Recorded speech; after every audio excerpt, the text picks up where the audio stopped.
Hanover has won the toss. He is deferred to the second half.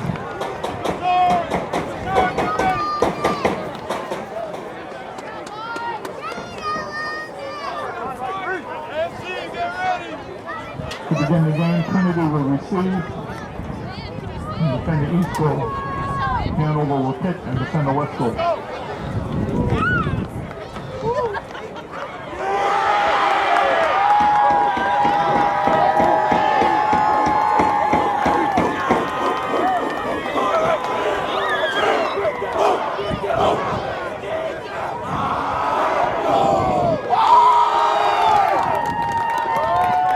Hello everyone, welcome to Dick Powers Field here at Derryfield Park for tonight's NHIAA Division II football playoff matchup, quarterfinal between the number 2 Trinity Pioneers and the number 7 Hanover Bears, as Trinity will get the ball first to start things off, going left or right across your screen, and Trinity with some trickery to start things off. My name is Kyle Heavey from Manchester Public Television. Glad to be with you on this 7th of November 2025.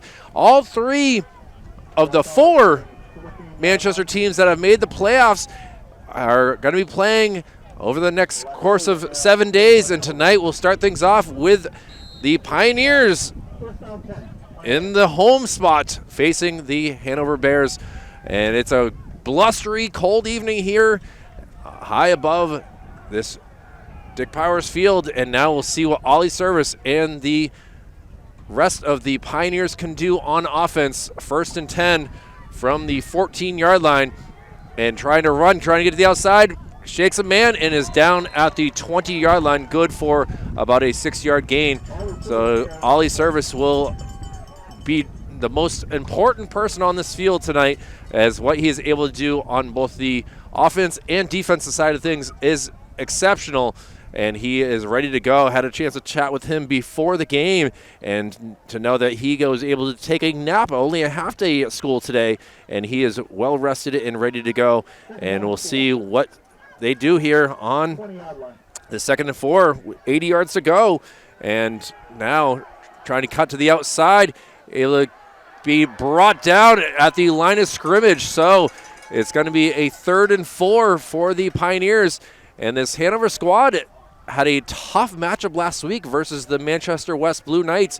They came short with a defeat, but they have really played very hard, and obviously to make the number 7 spot is important as well, as a lot of fans have come down here. The number 1 team, Sauhegan, will be facing St. Thomas in the 1 versus 8. And that game is being played tomorrow at 1 o'clock. So this is a big game for them. And now Service is going to release it, and that ball will go incomplete. So the Bears able to come in and get the Pioneers to go 3 and out here, and not the way that Trinity had started things off, and only so much you can do. Ollie was smart enough to see that he was needing to get rid of that ball before being dropped down. And now the kicking team will come onto the field and see what they can do. We're able to see Trinity in a number of games during the season,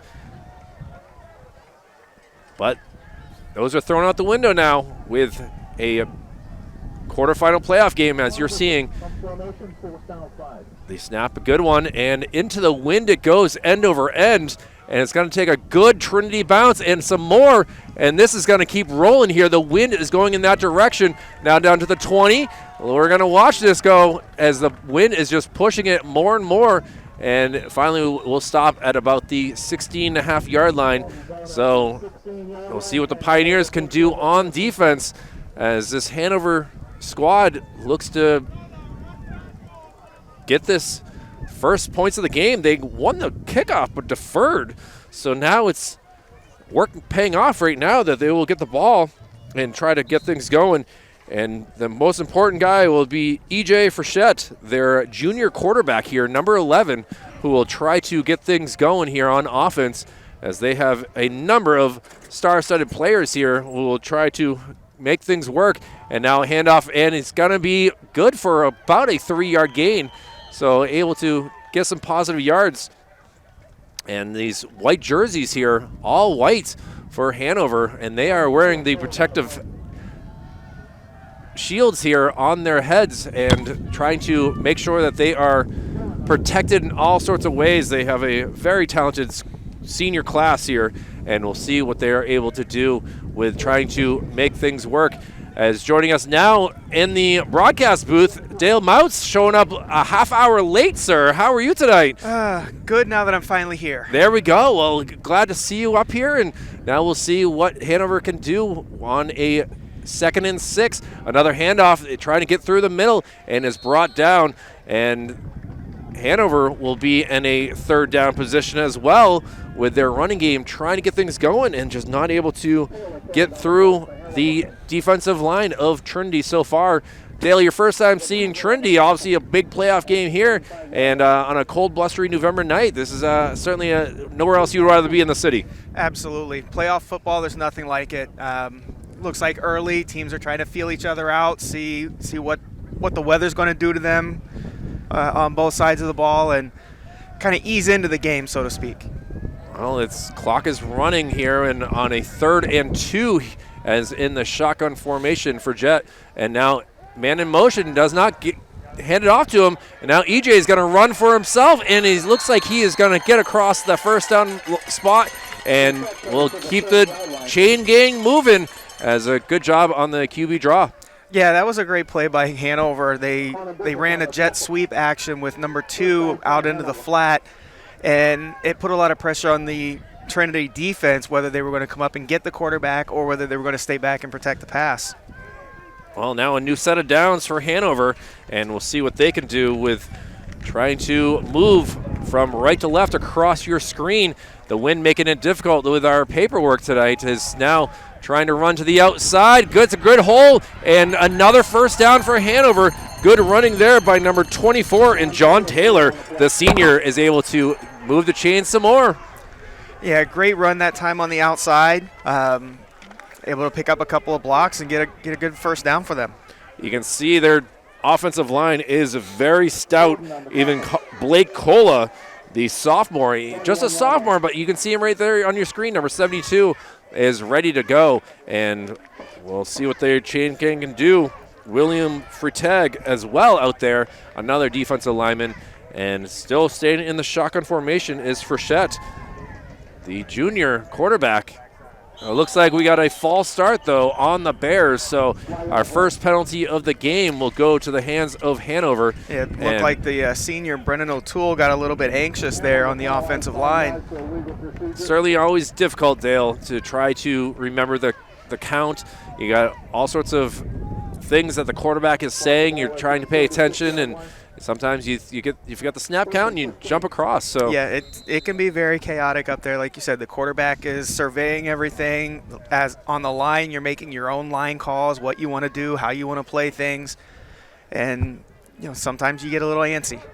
Well, that'll make it a 1st and 15 with 7:20 remaining in this opening quarter, still scoreless. And now running to the outside, Taylor again is able to get about 7 yards. And now it'll be about a 2nd and 8 here. So quality running right here from number 24. And we'll like to see what he can bring, as John Taylor is showing that he does not want his season to end tonight. Right. Hanover that time, they had 3 receivers to the right side, the top of the screen, and they just ran behind it like a power sweep. He certainly doesn't have the height, but he certainly has speed and agility, and kind of reminds me a little bit of a Rex Burkhead so far, as Rex had a good career with the Patriots, winning a championship. And now we'll see what John Taylor will do here. It's 2nd and 8, like I said, from the 42-yard line. And now they're going to pass it and really eaten up very quickly and brought down. And who else but Ollie Service able to bring him down. And that was a great play that time by Ollie, being able to stay. Excuse me, Connor Bishop. I apologize. Excuse me, Connor. He came up under control, read that screen, and attacked it from his defensive spot instead of letting the receiver get around the corner and be able to make a move on him. The 3s and 5s, they're kind of hard from up here with trying to figure things out. As either way, it's going to be a 3rd and 11 here, and see if what the Hanover Bears can do here, as they would like to keep this drive going. But it's going to be a 3rd and long, and a pass play is going to be tipped and knocked down. And boy, it still goes as an incomplete pass, but you know that they would have loved to have got that interception. Oh, that would have been a huge momentum swing for Trinity if he was able to haul that in. But still a great play to be able to turn around and knock that ball down the way he did, almost doing a 360 in the air. We'll give love to Jackson Murphy on that play, the senior.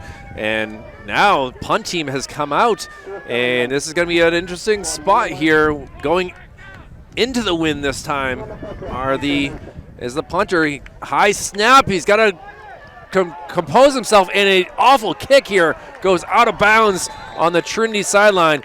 And special teams could be a huge factor in this game, Dale, and you're seeing it right there with this wind and a high snap. Oh, absolutely. Games like this, whenever there's any kind of weather, whether it be wind, rain, cold, special teams can be absolutely the game changer one way or the other.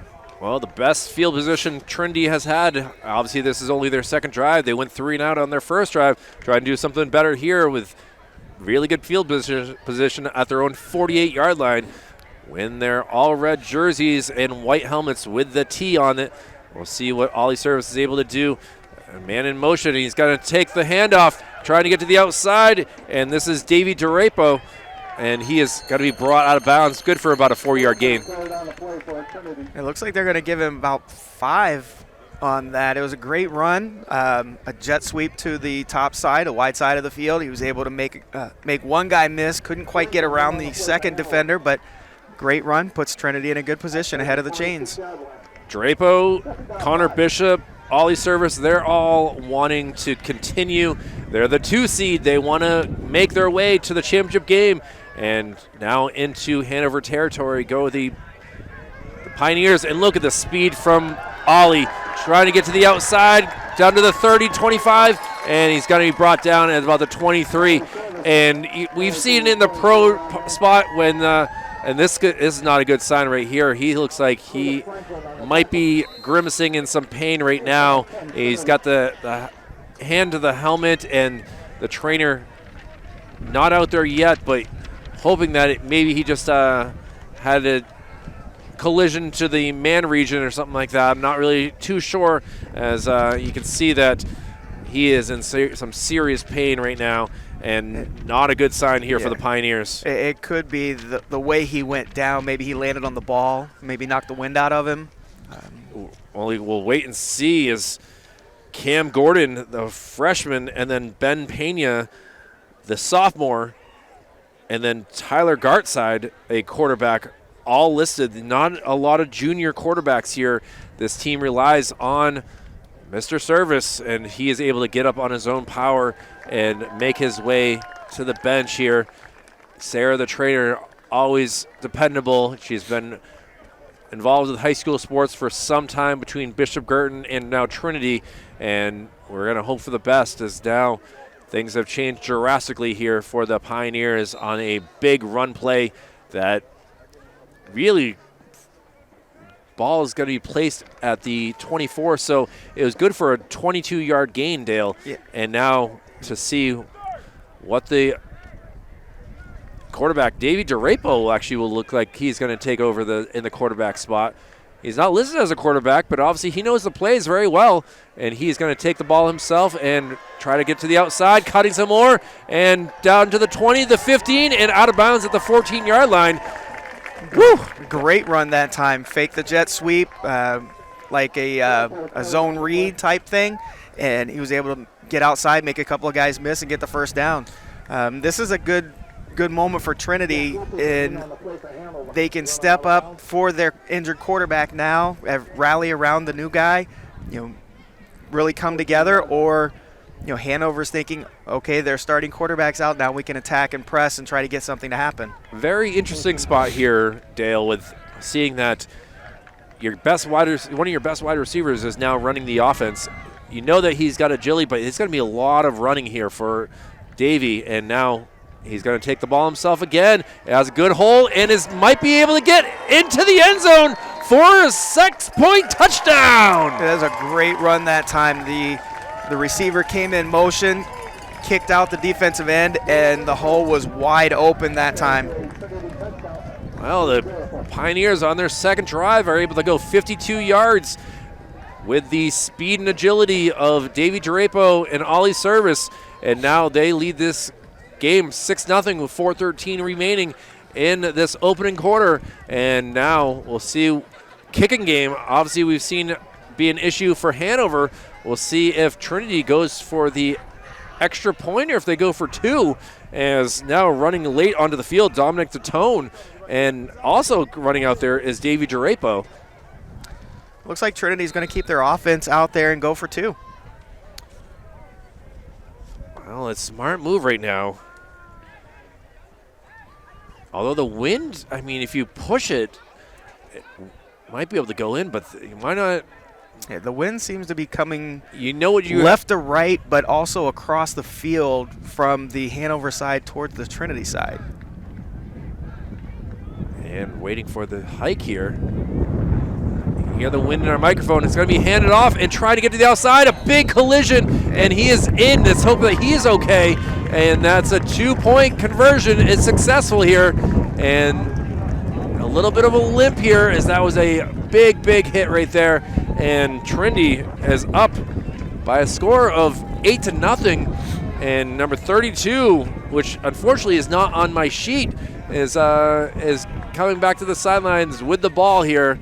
And now Trinity will see what they can do with 4:13 remaining and up at 8 points. Yeah, it was a great run on the 2-point conversion coming around. He had the corner if he wanted to take it outside, chose to take his the first opening he saw, cut it up inside, took a big hit, but was able to get in for the conversion. Well, kickoff duty will come into play, as the first kick was pretty good for the Pioneers when they punted after their first drive, but now to see what the kickoff duty is able to do. And looks like back is John Taylor and one other player that I can't see their number. Looks like number 15 on this side, and I can't see the far side. Of course we don't have a 15 on our sheet here, Dale. Why would we? Kick is up, and it's a good one here.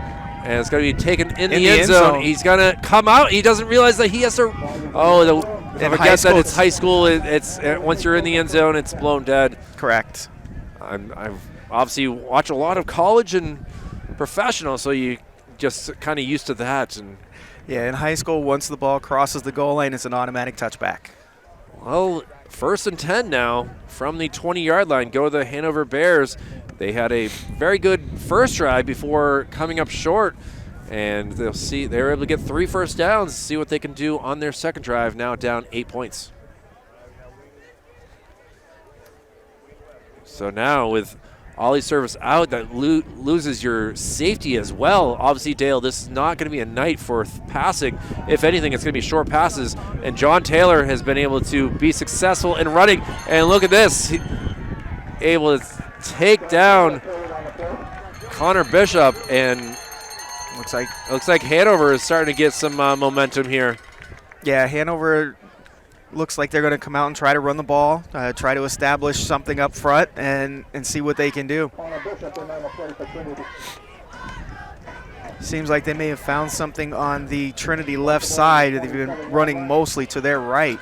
Yeah, I guess going to try to change things up with Jackson Murphy going to go on that side, and coming in late is Dylan Gartside. Dylan's mom is down below. Had a chance to chat with her before. She's, you know, very good photographer, Dale, so we'll see if we are in any of her pictures as well. But able to go to the far side again and get some positive yards. So time and time again, it seems like it's going to be a lot of John Taylor. Yeah, and when you've got a workhorse back like that, you want to keep feeding them because they tend to get better as the game goes on.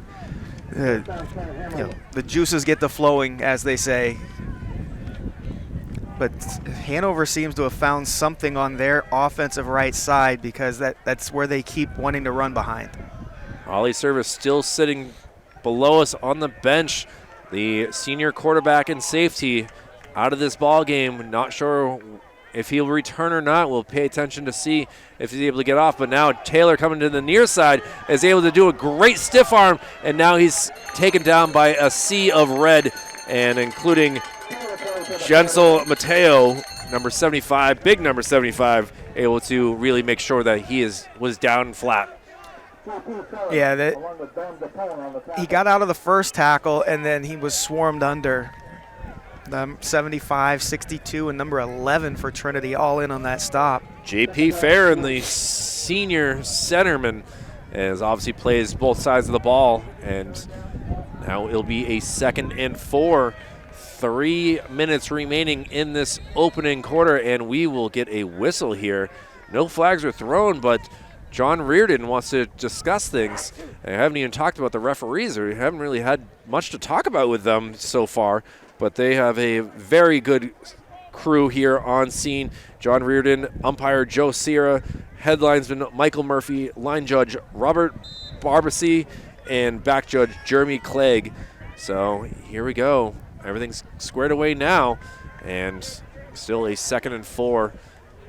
Handoff, trying to go to the far side again. He's going to be wrapped up, and finally is going to be brought down. And leading the charge that time looked like maybe number 15 for Trinity. Caleb Franklin was the running back on that play, and now it's going to be a 3rd down for the Bears. And again, you can expect a lot of runs here for Hanover, as they are doing all that they can to not get intercepted or have a ball just that gets stuck in the wind. Right. But they're in a shotgun formation, so maybe they're look for Taylor to go to the top of the screen. And now coming back to the near side, but read perfectly by the Pioneers and brought down. What a heck of a play right there. And now it's going to be 4th down. Number 32 for Trinity. 32, who scored the 2-point conversion. Unfortunately, he's not on the roster that we have received. So we'll try to get that at halftime. But yeah, great play that time, reading the reverse and cutting it off before the runner could get upfield. Alex Duran is the name that they have just said. So let's see what Alex was 54 before, so now he is 32. So snap there, and a punt that goes out of bounds again.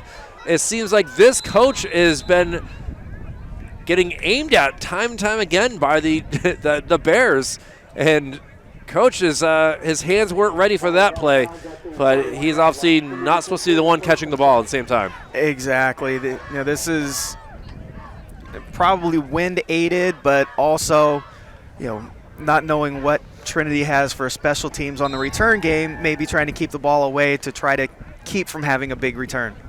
Well, looks like coming back out here is Davey DeRapo, as he will again try to lead this offense to another touchdown.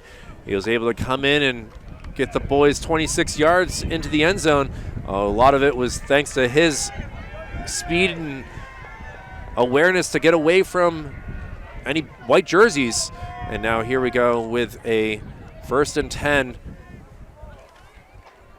And a handoff to the outside and trying to get out and going to be brought down. And he looks like he might have fallen awkwardly on that play. Yeah, it looks like the Hanover defender that time, number 15. Again, we don't have his name here. As the running back was going around the corner, the linebacker grabbed for the football. So it kind of, as the running back was holding on to keep from getting stripped, he kind of went down a little awkwardly.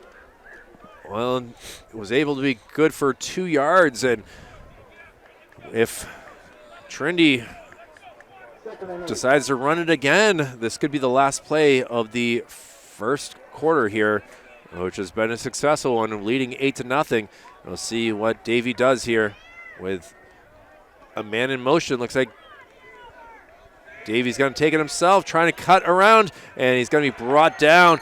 And that is a lot of excitement there for the Hanover Bears. They're able to stop them on 2nd down, and the clock will tick down here as we will head to the second quarter here with Trinity Pioneers leading this game 8-0.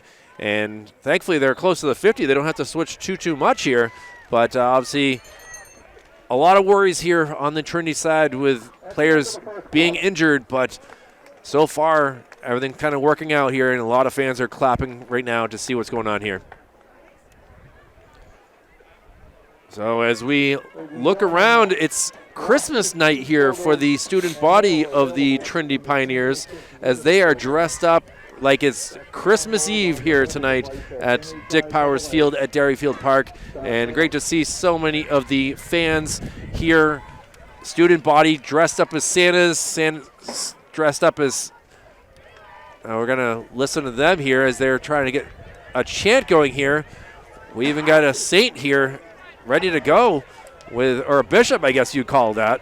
And it's kind of fun to see, Dale, that, Christmas is a few weeks away, but here we are celebrating tonight. Oh, absolutely. But just the atmosphere here. You've got a very involved student body, great crowd here. This is what high school football should be about.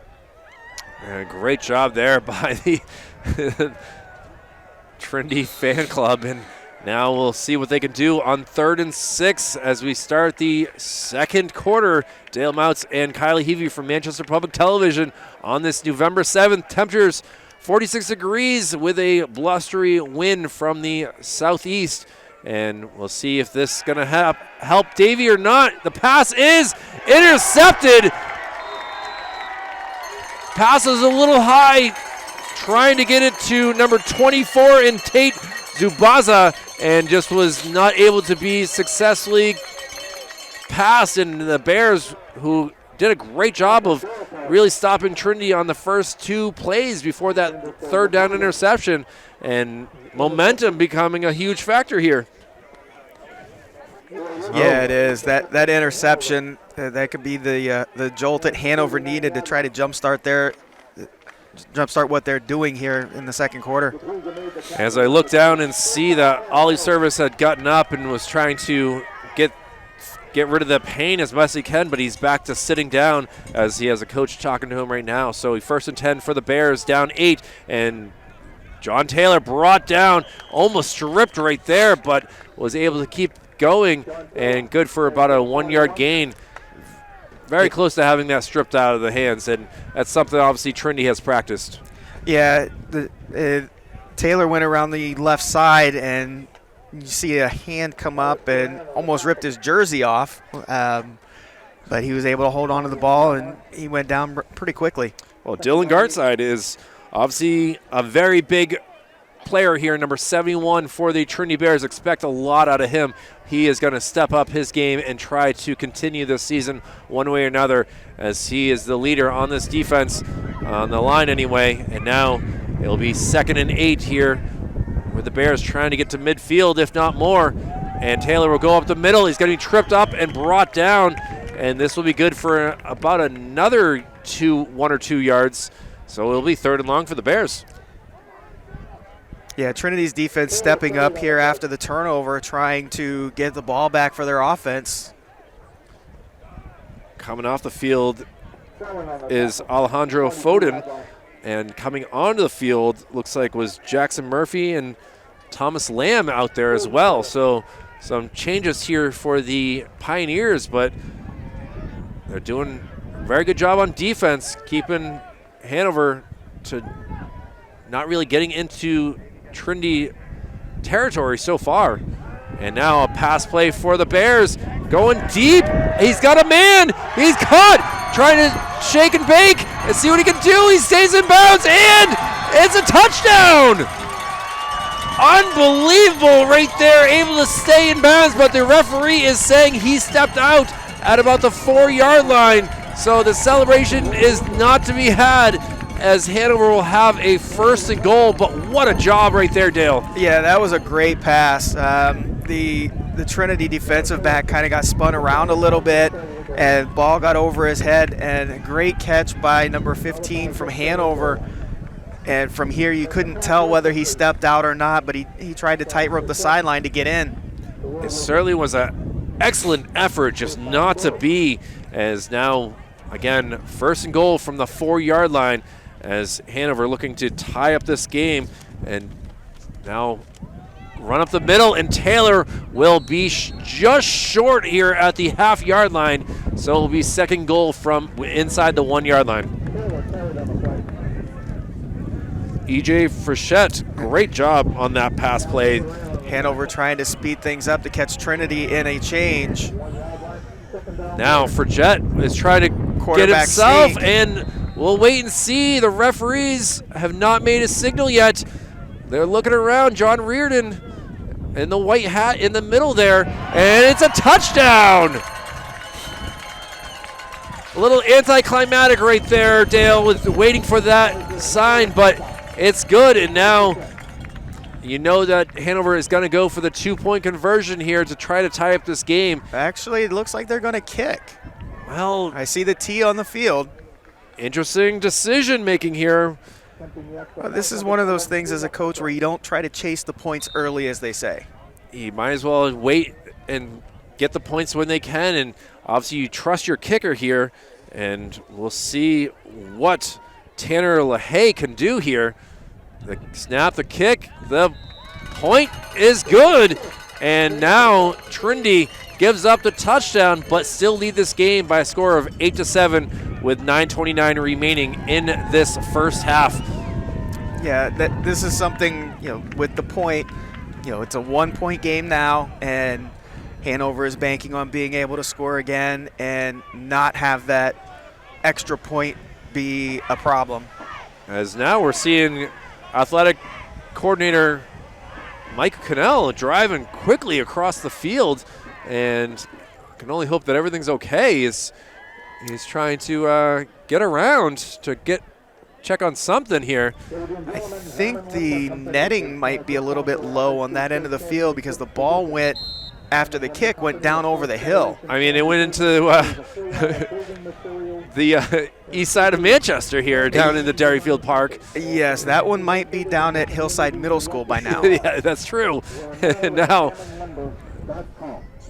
Hanover will have the ball here with their kicking team back out there, ready to send one to the west side of Manchester as well.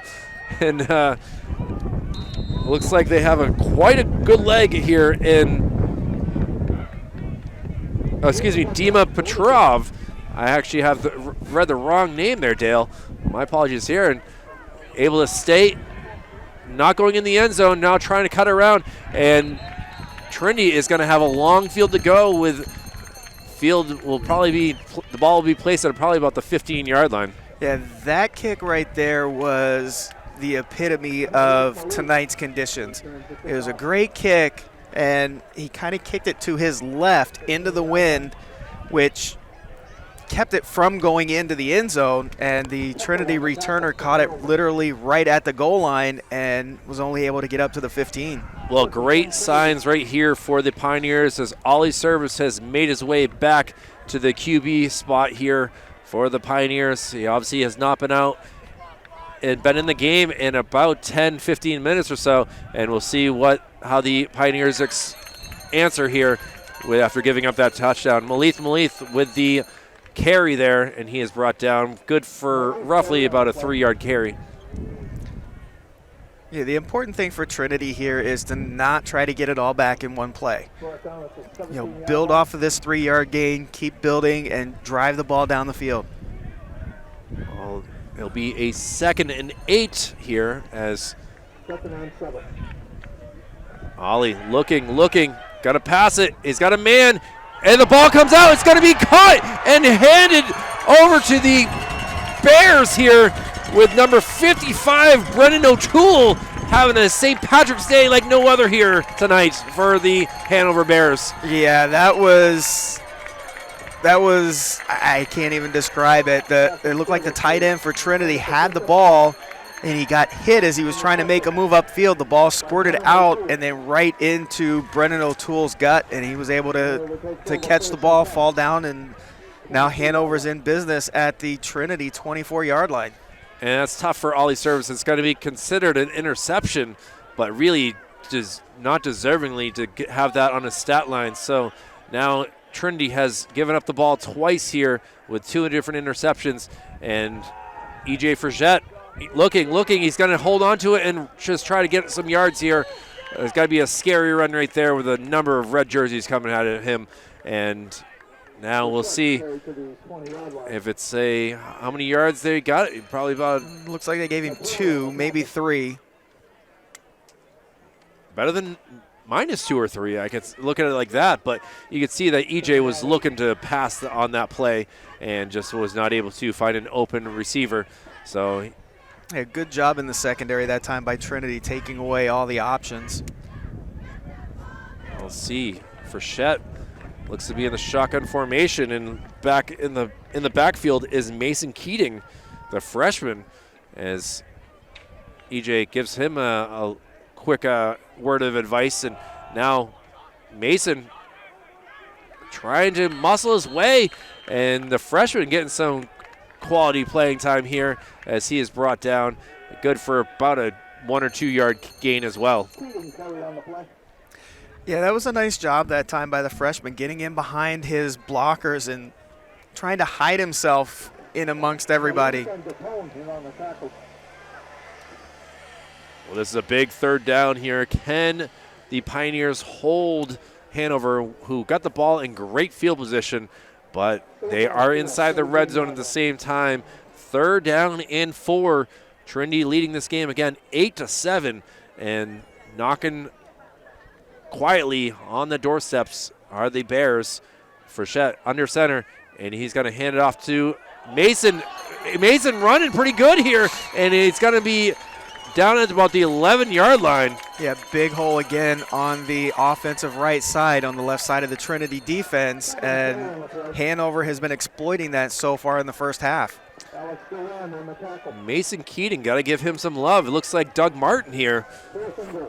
Small stature, but is able to find some holes and keep his feet moving, as you just saw right there, able to get maybe about a yard or so, but at the same time, he was touched behind the line of scrimmage and just kept his feet moving. Absolutely. He has a low center of gravity, and keeping the forward motion, keeping his legs going, he was able to turn nothing into a short gain. Well, here we go. Down to the 5-yard line are the Bears. 6:17 remaining in this first half.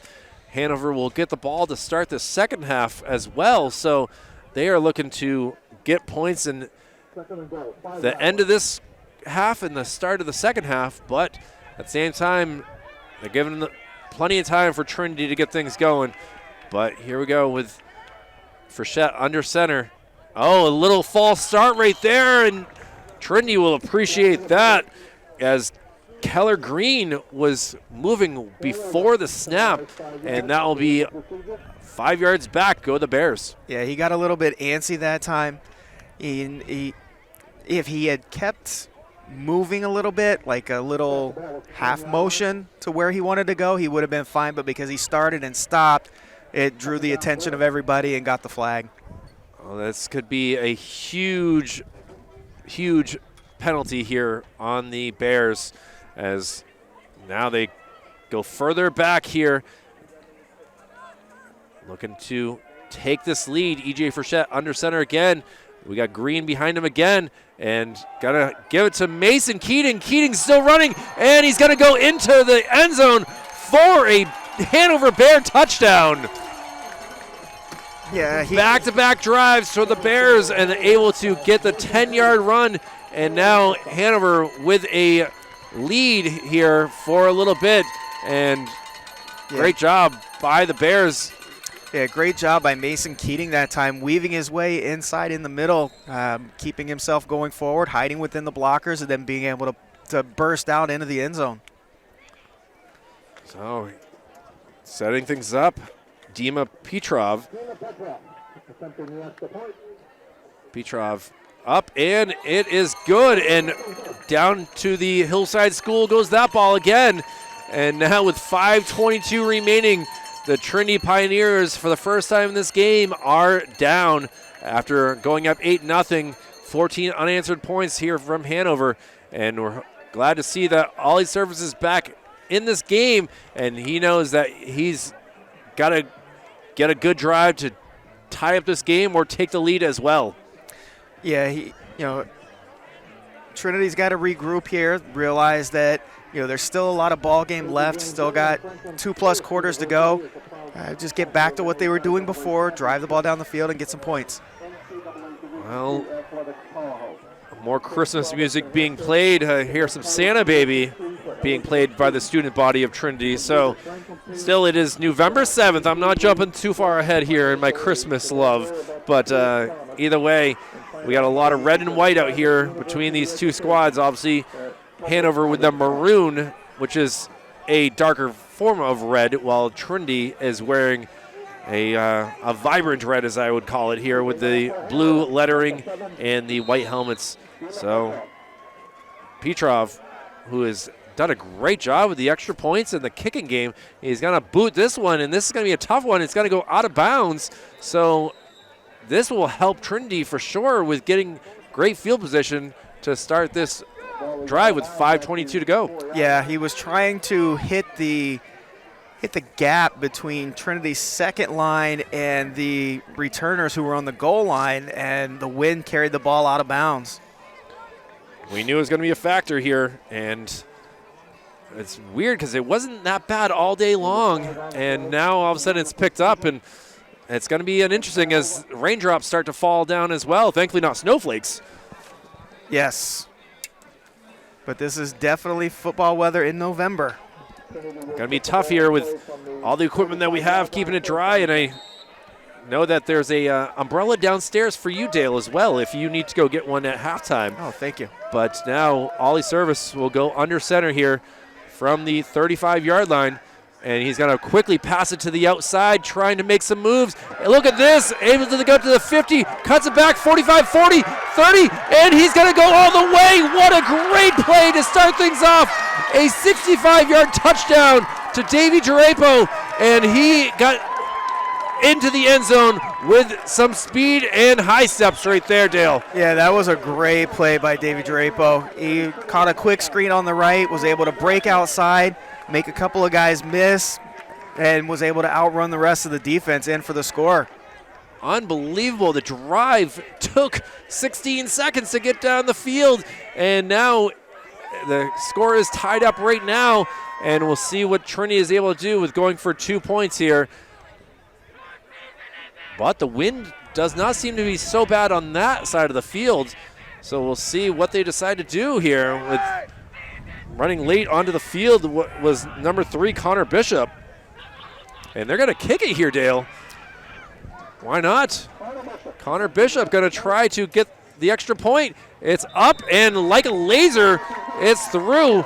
And the Pioneers didn't like being down, quickly came back, and were able to score on a 16-second drive. Ollie Service to Davey Drapo for 65 yards. And now the Pioneers leading this game 15-14.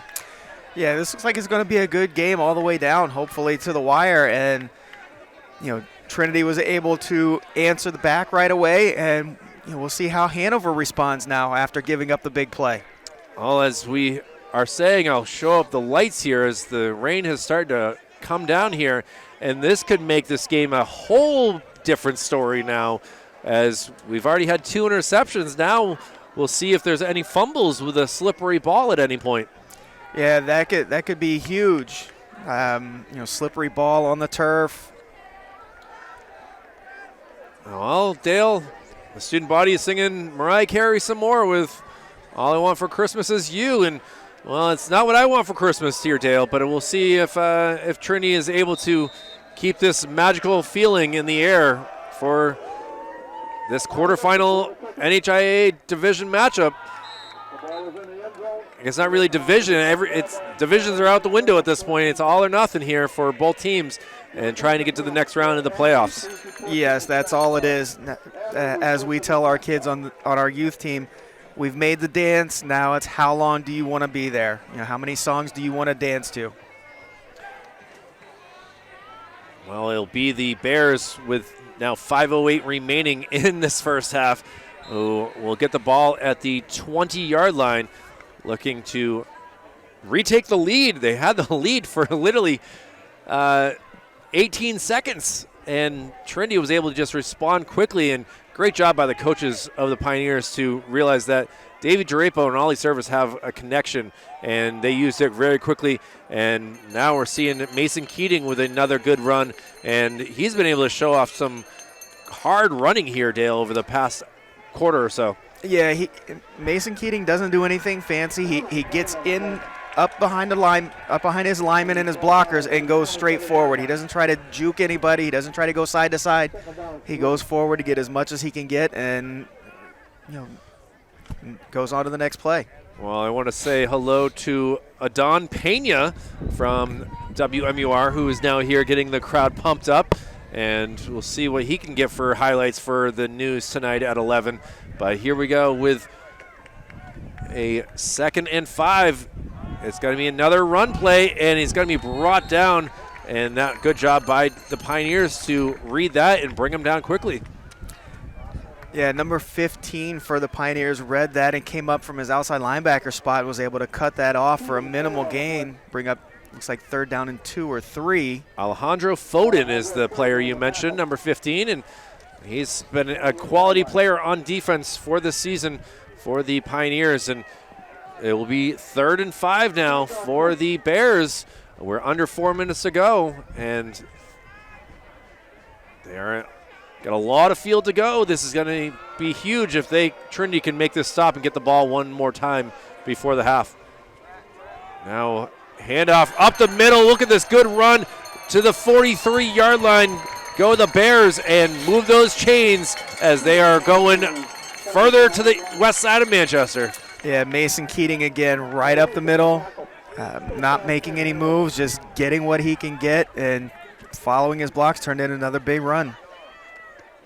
These two teams really are matched up exceptionally well. They got special players on offense. They got great offense and defensive lines. It's really right now a 1-point game. It might stay this way for the rest of the game, one way or another, with each team battling back and forth. So look forward to another 6 rounds if we're going 10 rounds in a boxing match. What a block right there. And another good run almost to the 50-yard line.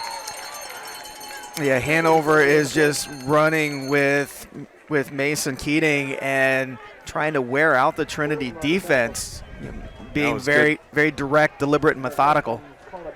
That was good for about an 8-yard gain, so it'll be 2nd and 2, and we'll see what they can do here, almost to the 50-yard line, and with 2:30 remaining in this first half. Only so much that you can do with killing the clock, but also wanting to score points at the same time, Dale. Yeah, they definitely want to get the ball in the end zone, but, again, being very methodical and deliberate with what they do. A step back for a man in motion, and going to run it up the middle, and Keating is just doing it and doing it and doing it well. Yes, he is. That time they Hanover brought a guy in motion just to give the Trinity defense something else to look at and think about. And again, they ran Keating right off the right side, and he was able to get 6-7 yards of carry. Well, we're under 120 seconds. That's 2 minutes to go. And Hanover still has 44 yards to try to get in the end zone. They could go for the field goal as well, Dale. We'll have to see what happens with that decision making. But they're moving the chains left and right. It's 1st and 10 here. And right underneath us. So we'll see. Going to be a pass play. And it's going to be incomplete. It looked like he had a man, just was not able to get the pass cleanly. Yeah, it looks like it was a little bit short. He did have his tight end open. Looks like number 6, Peak Temple, sophomore wide receiver, defensive back, as he's listed on the roster. He was open, but the quarterback, E.J. Frechette, just underthrew him a little bit. Good thing about that, though, Dale, it does stop the clock. It does. And for Trinity, it also helps hopefully break a little bit of that Hanford momentum.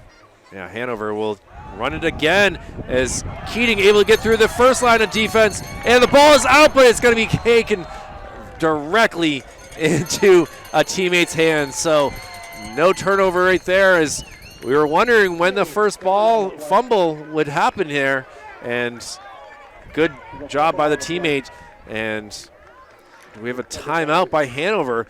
So with a minute 22 to go, they've gotten down to the 34-yard line now, Dale. They got the first down, and now it's going to be tough. Do you expect a lot more passes at this point? With clock running, but you also know that Mason Keating is doing a great job of getting downfield. Yeah, as a coach and knowing the situation, and especially with Petrov and his leg, yes, you want to get the touchdown, but how much of a risk do you want to take knowing you've got, not far to go to get into field goal range, and you may already be there? I mean, with what we've seen tonight? His extra points have been pretty extraordinary, and even a kickoff. So if he can get a good snap and a good hold, again, the weather has changed a little bit here in the past few minutes with a light rain coming down, and Hanover down 1 point right now. Would love to take the lead into the halftime break, but Trinity was going to stay strong here, trying to avoid that and take the lead themselves into the halftime break. So Hanover still with 2 timeouts left. Frechette hands it off, and Keating is going to be brought down, and, well, looks like about a 4-yard gain that time. Hanover going in with a hurry-up offense. Yeah, we're down to a minute 5 now. Frechette now in the shotgun. He's got his tight end in motion here, and they're going to give it to Keating again. He's got the first down and more, and that will stop the clock again with 51 seconds to go. Yeah, the tight end that time, number 6, Peak Temple, came around and was able to seal the end for Hanover, allowing Keating to get out on the outside. Well, another timeout by Hanover here with 51 seconds to go. And, well, they're into the red zone now, Dale. And, well, it's worked out for them last time. We'll see if they are able to, again, put up another touchdown. And the running game seems to be working quite well here for. Yeah. I look for them to run, or if they do pass, it would be some kind of a play action fake with Keating to get the Trinity defense to hopefully attack on him and then open things up for in the secondary. Well, for Trinity, it's trying to shred the blocks here. They seem that Hanover has done a great job of opening holes left, right, north, south, east, west, and now it's up to the Pioneers to try to make some stops. 51 seconds to go, and trying to not allow the Bears 15 more yards to get into the end zone. Yeah, Hanover's offensive line so far has controlled the line of scrimmage and controlled the game. Frechette got a pass play. Everyone covered up, and it's now able to find a man, but really nothing worked there.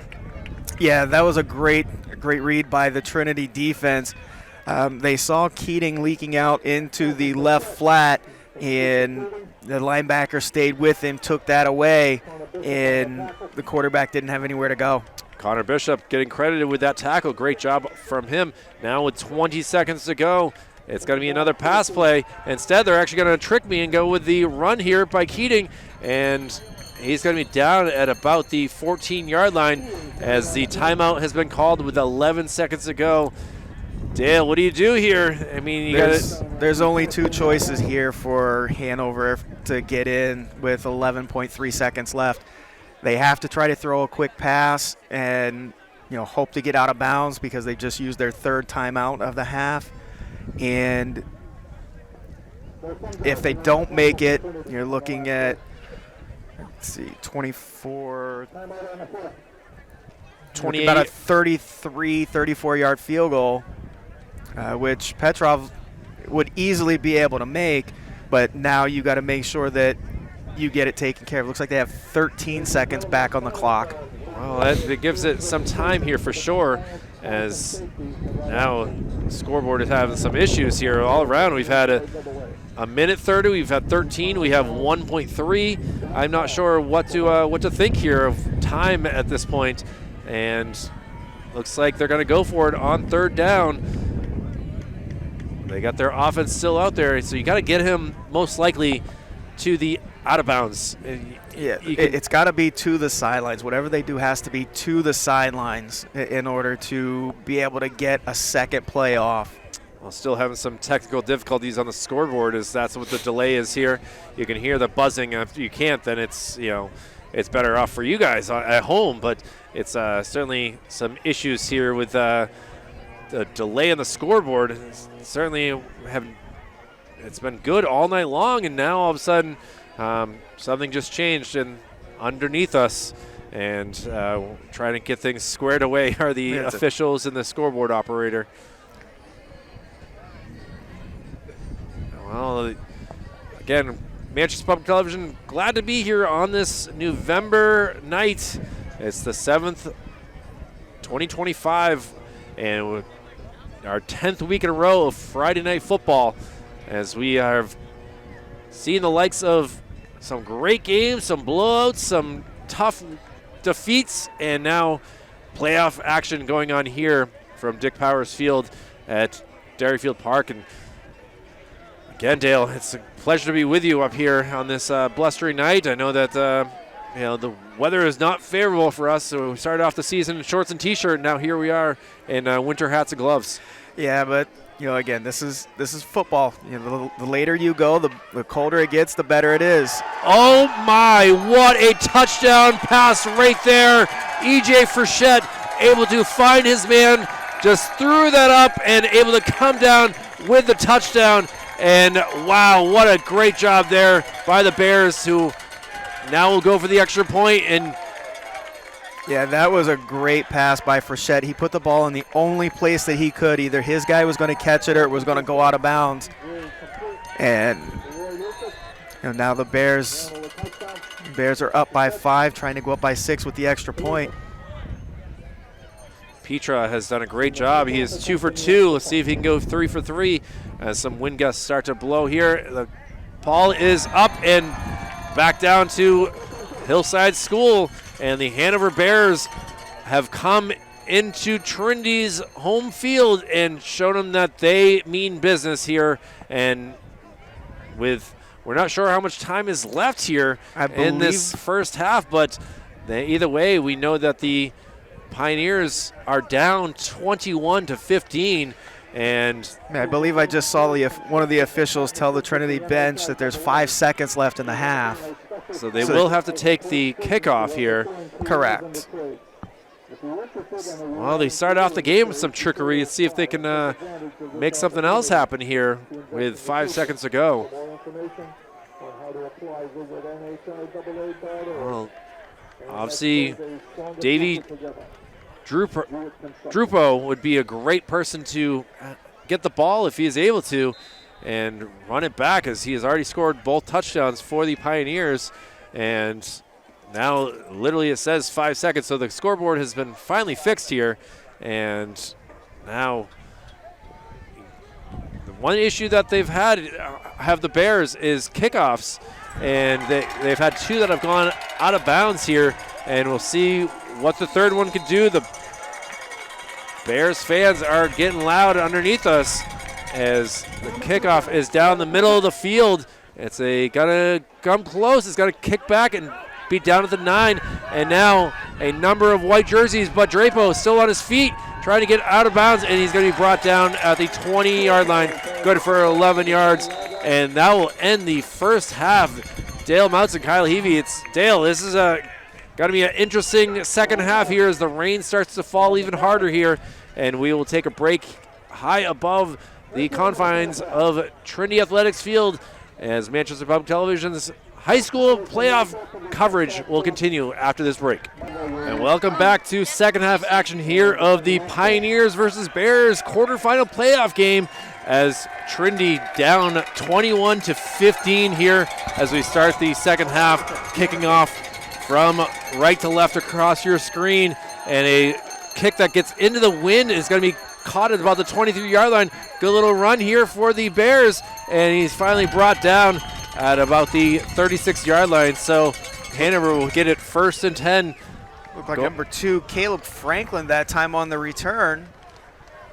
Certainly a very difficult night up here on the Crow's Nest and Dick Powers Field as the wind and rain have increased here in this halftime break. We're hoping it would kind of die off, but it's gotten only worse. Our paperwork has kind of become very flimsy at this point, so it's going to be very difficult for us to try to remember all the names and numbers at this moment. But here we go with a 1st and 10 as more whistles are blown. I want to say hello to Coach Andrew Preventure, who will be playing tomorrow down in Pelham, as they know a little bit about this Hanover squad. He gave us a text letting us know that the Petrov, who kicked the field goal of, I believe it was 49 or 50 yards, but would have been good from 60 last week in that game up there at Hanover, which Wes was able to win. So we want to give the Blue Knights all the love. We'll have a photographer, videographer there for tomorrow's game, but we will not have commentating unless, Dale, you might be free tomorrow and you want to make your trip down to Pelham. Yeah, I don't mind. Well, we'll figure that out here. My sidekick was just asking me if we could go. Well, it's up to you guys. I can figure that all out later on. Yeah, but absolutely. Here we go with again, 11:53 on the clock as trying to see if Hanover can go up 2 scores here. And more and more and more of Mason Keating is what the Bears have put into their recipe here with trying to get their this win here on the turf of Trinity Pioneers. Yeah, they started out with John Taylor running early, and now it's been Mason Keating since about halfway through the first quarter, and he's just churning out yards and eating up time. The wind, again, still a factor, gusts of probably about 15 to 20 miles per hour, and we've seen Trinity got to look back and try to wonder if those interceptions could have been avoided, and now you can hear the fans below us getting excited for what is a good stop on defense, and that looks like it was more of Gartside. Yeah, number 11, Dominic DeTone on it, came up from the linebacker spot. Connor Bishop out there as well, very pleased with what he was able to bring with the boom, and now with a 3rd and 7, and with Hanover, who has been pretty good on 3rd down there, Dale. I can give them credit. It doesn't matter if it's a 3rd and short or a 3rd and long. They've done a great job of really just continuing to get the chains moving, and now we see if they can do this or if they're going to go 3 and out. And it's going to be a run up the middle, and it's going to be stopped, and good job again by the Pioneers, staying steady. And 75, Gensel Mateo, and 76 that time in on the stop. See them on your screen. They are big boys you don't want to run into. I certainly am past my time where I would want to run into those big boys, and now.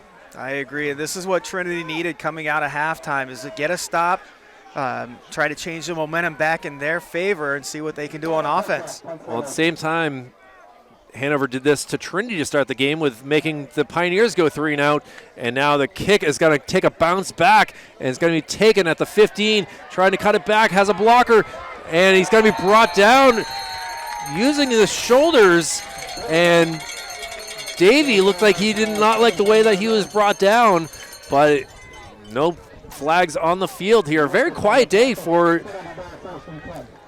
And that's the way it should be. In the playoffs, you know, you've got two great teams. They've earned their right to be here, playing mistake-free football for the most part. Only one flag that I can remember early in the first quarter. There was that false start by the fullback for the... That's two flags. Two flags, yeah. Two false starts, and that's it. Now here with 9:32, Pioneers with their first chance to get the ball in the second half. Service running, trying to cut to the outside, makes some moves, and is good for about a 9-yard game. He does collide with the chain gang first down spot, and, well, hopefully that's the worst collision that you'll have on the day. Yeah, it's good to see him bounce back from the shot that he took in the first quarter, and able to come back in for his team, and now he picks up a nice 7-yard gain to bring up 2nd and 3. Well, the clock did stop due to him going out of bounds, so we'll see what the Pioneers have lined up here. Man in motion, and now got to go back to the other side, and looks like Trinity is enjoying that right side of the field here, just like we saw Hanover doing the same thing to Trinity earlier. Yeah, Service has found something over there that he likes, and he's been taking advantage of the last couple of plays. Able to move the chains. Well, up to the 31-yard line is the Pioneers as they are trying to get things going. The fans are starting to make chants, really getting behind their Pioneer teammates and schoolmates. Now will take the handoff, cuts it back, waiting for some blockers up to the 32, and now finally brought down at the 33-yard line. A lot of yards ran right there, Dale, but only a short gain. Yeah, that time Keating came up from the outside, a linebacker or end spot, and forced David DeRapo forced him back further into the backfield than he wanted to go, and then he had to try to make up all that ground for only a 2-yard gain. I mean, nothing worse than running 50 yards across the field to only go 2 in the north-south direction. Correct. But you never know what could work. He could have cut it back and gone the whole length of the field. We've already seen one 65-yard touchdown from the Pioneers from Service to Drapo, and Service going to release here, and he's able to find a man. He's going to be brought down to the 48-yard line. And a first down again for the Pioneers. That's number 24, Tate Zuba. That's the same pass they ran in the first half that popped out into the Hanover defense, and a turnover that led to the second touchdown. That time they were able to make the nice completion and get a nice gain out of it. Here we go. They almost to midfield are the Pioneers. Service in the shotgun formation. He's going to take it himself. Has 2 men miss. Has some yards. Almost got taken out of his hands, but he's able to get a first down. A great run right there by Service. Great run by Service, and very fortunate to not lose that ball. It looked like number 2 that time. Caleb Franklin reached in and popped the ball loose, but Service was able to keep it on his chest and haul it back in and continue running. Well, it's energy going on the side of the Pioneers at this moment in time as the number 2 seed Trinity looking to take back the lead, and we'll see what they can do here down to the 36-yard line. Drapo in motion, and he's actually going to take the ball. It was a good, and now we got a flag thrown here, and we'll see what that call is, as that came from the back judge who was 15 yards behind the play itself. Usually if it comes from back there, it's either a hold or a block in the back. Well, we'll see what John Reardon has to say, and you are correct, Dale. It was a holding call as the Pioneers will go backwards. And now it's going to be a first and long here. Waiting to see. Maybe they don't take the penalty. Kind of waiting to see what Hanover has decided here. Yeah, they are stepping the penalty off. And the way Trinity's been moving, it would have been a big surprise for them to decline it. Oh, yeah, you see the ball being placed at the 44-yard line. So first and about 19. Service, gonna throw it deep. Got a man down, jumps, and the ball is intercepted. The fight for it when they got to the ground was a good one, but the third pick of the day, as you can see the frustration that he thinks that he had it before it got taken out of his hands. Yeah. But the Bears are celebrating after a tough penalty and now an interception, and you can hear and see that the Hanover student body that have made their trip down here from the Upper Valley are pumped up as. Yeah, that was a great play that time by Caleb Franklin, going up to wrestle the ball away from Malith. The ball was underthrown just by a step maybe, and that's what enabled the interception. Not sure if Caleb has any relation to Troy Franklin, who scored a touchdown last night for the Denver Broncos. But either way, the Franklin family, one way or another, are doing quite well over the past 24 hours. And now look at this, eaten up and taken down. But the one thing about Hanover is they do not have good field position here, Dale. They are near their own end zone here and now have to be very careful on these play calls. Yeah, but with the way they've been running their offense, they really don't have to change anything. All they've been doing is just running straight forward, trying to keep it simple and just attacking the Trinity defense as much as they can. And certainly what helps them is the lead, and the clock continues to tick. We're halfway through this third quarter, and we'll see what they will do here. As now some some whistles here. And are we getting a timeout here? Yeah, it looks like Trinity is taking a timeout. Interesting here, using the timeouts in this halfway through this third quarter. Again, both teams have had possessions here in this third quarter. This could be a big spot for Trinity to get a stop here and keep the field position that they started with, and try to keep their momentum that they were running with after forcing the punt to open the half. Well, the rain kind of has subsided a little bit here, as we're still fighting with the wind here, as it's a special night here in Derryfield Park on the east side of Manchester, as we are trying to deal with the elements up here high above Dick Powers Field. Manchester Public Television's high school playoff coverage here, as the Trinity Pioneers will start things off with a number 2 versus number 7 seed in the NHIAA high school football playoffs, the quarterfinals here, as Kyle Heavey and Dale Mouts is now in the shotgun formation. Frechette got to release it and has an incomplete pass. It looked like if that was successful, he could have gone probably 95 yards there, Dale. Yeah, Trinity kind of sold out their defense that time, and nobody back in the middle. Lucky for them that pass was just a touch overthrown, or number 15 would have had his second touchdown of the night.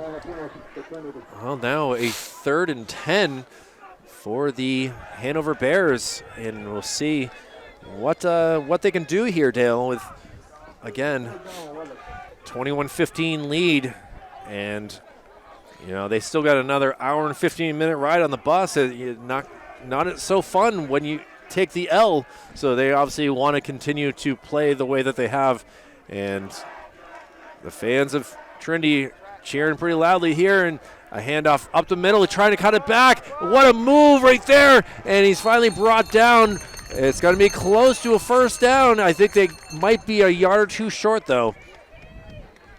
Yeah, big gain by guess who? Mason Keating Mason again. Keating again, and that's why Trinity wouldn't, or excuse me, that's why Hanover wouldn't panic down there. Just give the ball to Keating, get a little bit more breathing room, try to pop one. They were able to get a decent gain out of it. And now the punt team has come out for the Bears, and they will have their kicker 2 yards out of their end zone, hoping that not another bad snap. It's a good one, and the ball is a spinning line drive, and it hits the bleachers and bounces back. And Trinity's going to get great field position on this as well at the 34-yard line of Hanover. I can't believe the spiral on that kick there, Dale. I mean, unfortunately, I don't think I got it on camera as well because I was just shocked at how it was kind of aiming our way. Yeah, it was actually a nice punt.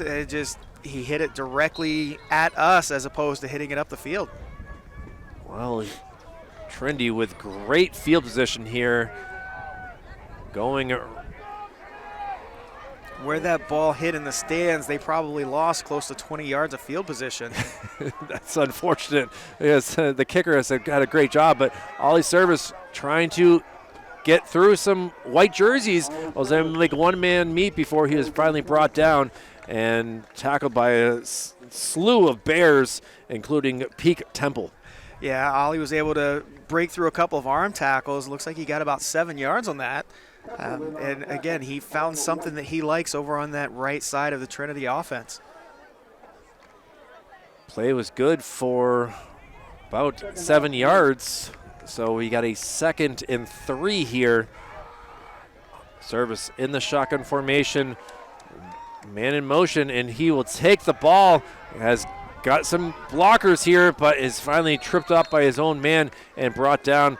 And that will be good for a first down, waiting for the chain gang to make their way, and now they do. Yeah, that was a nice play on both sides, actually. It didn't look like much, but Trinity was able to get about a 5-6 yard gain out of that.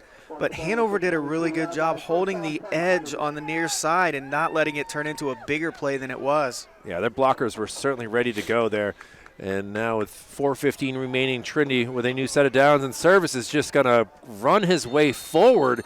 He follows behind his center and is able to get some good yards on that play as well.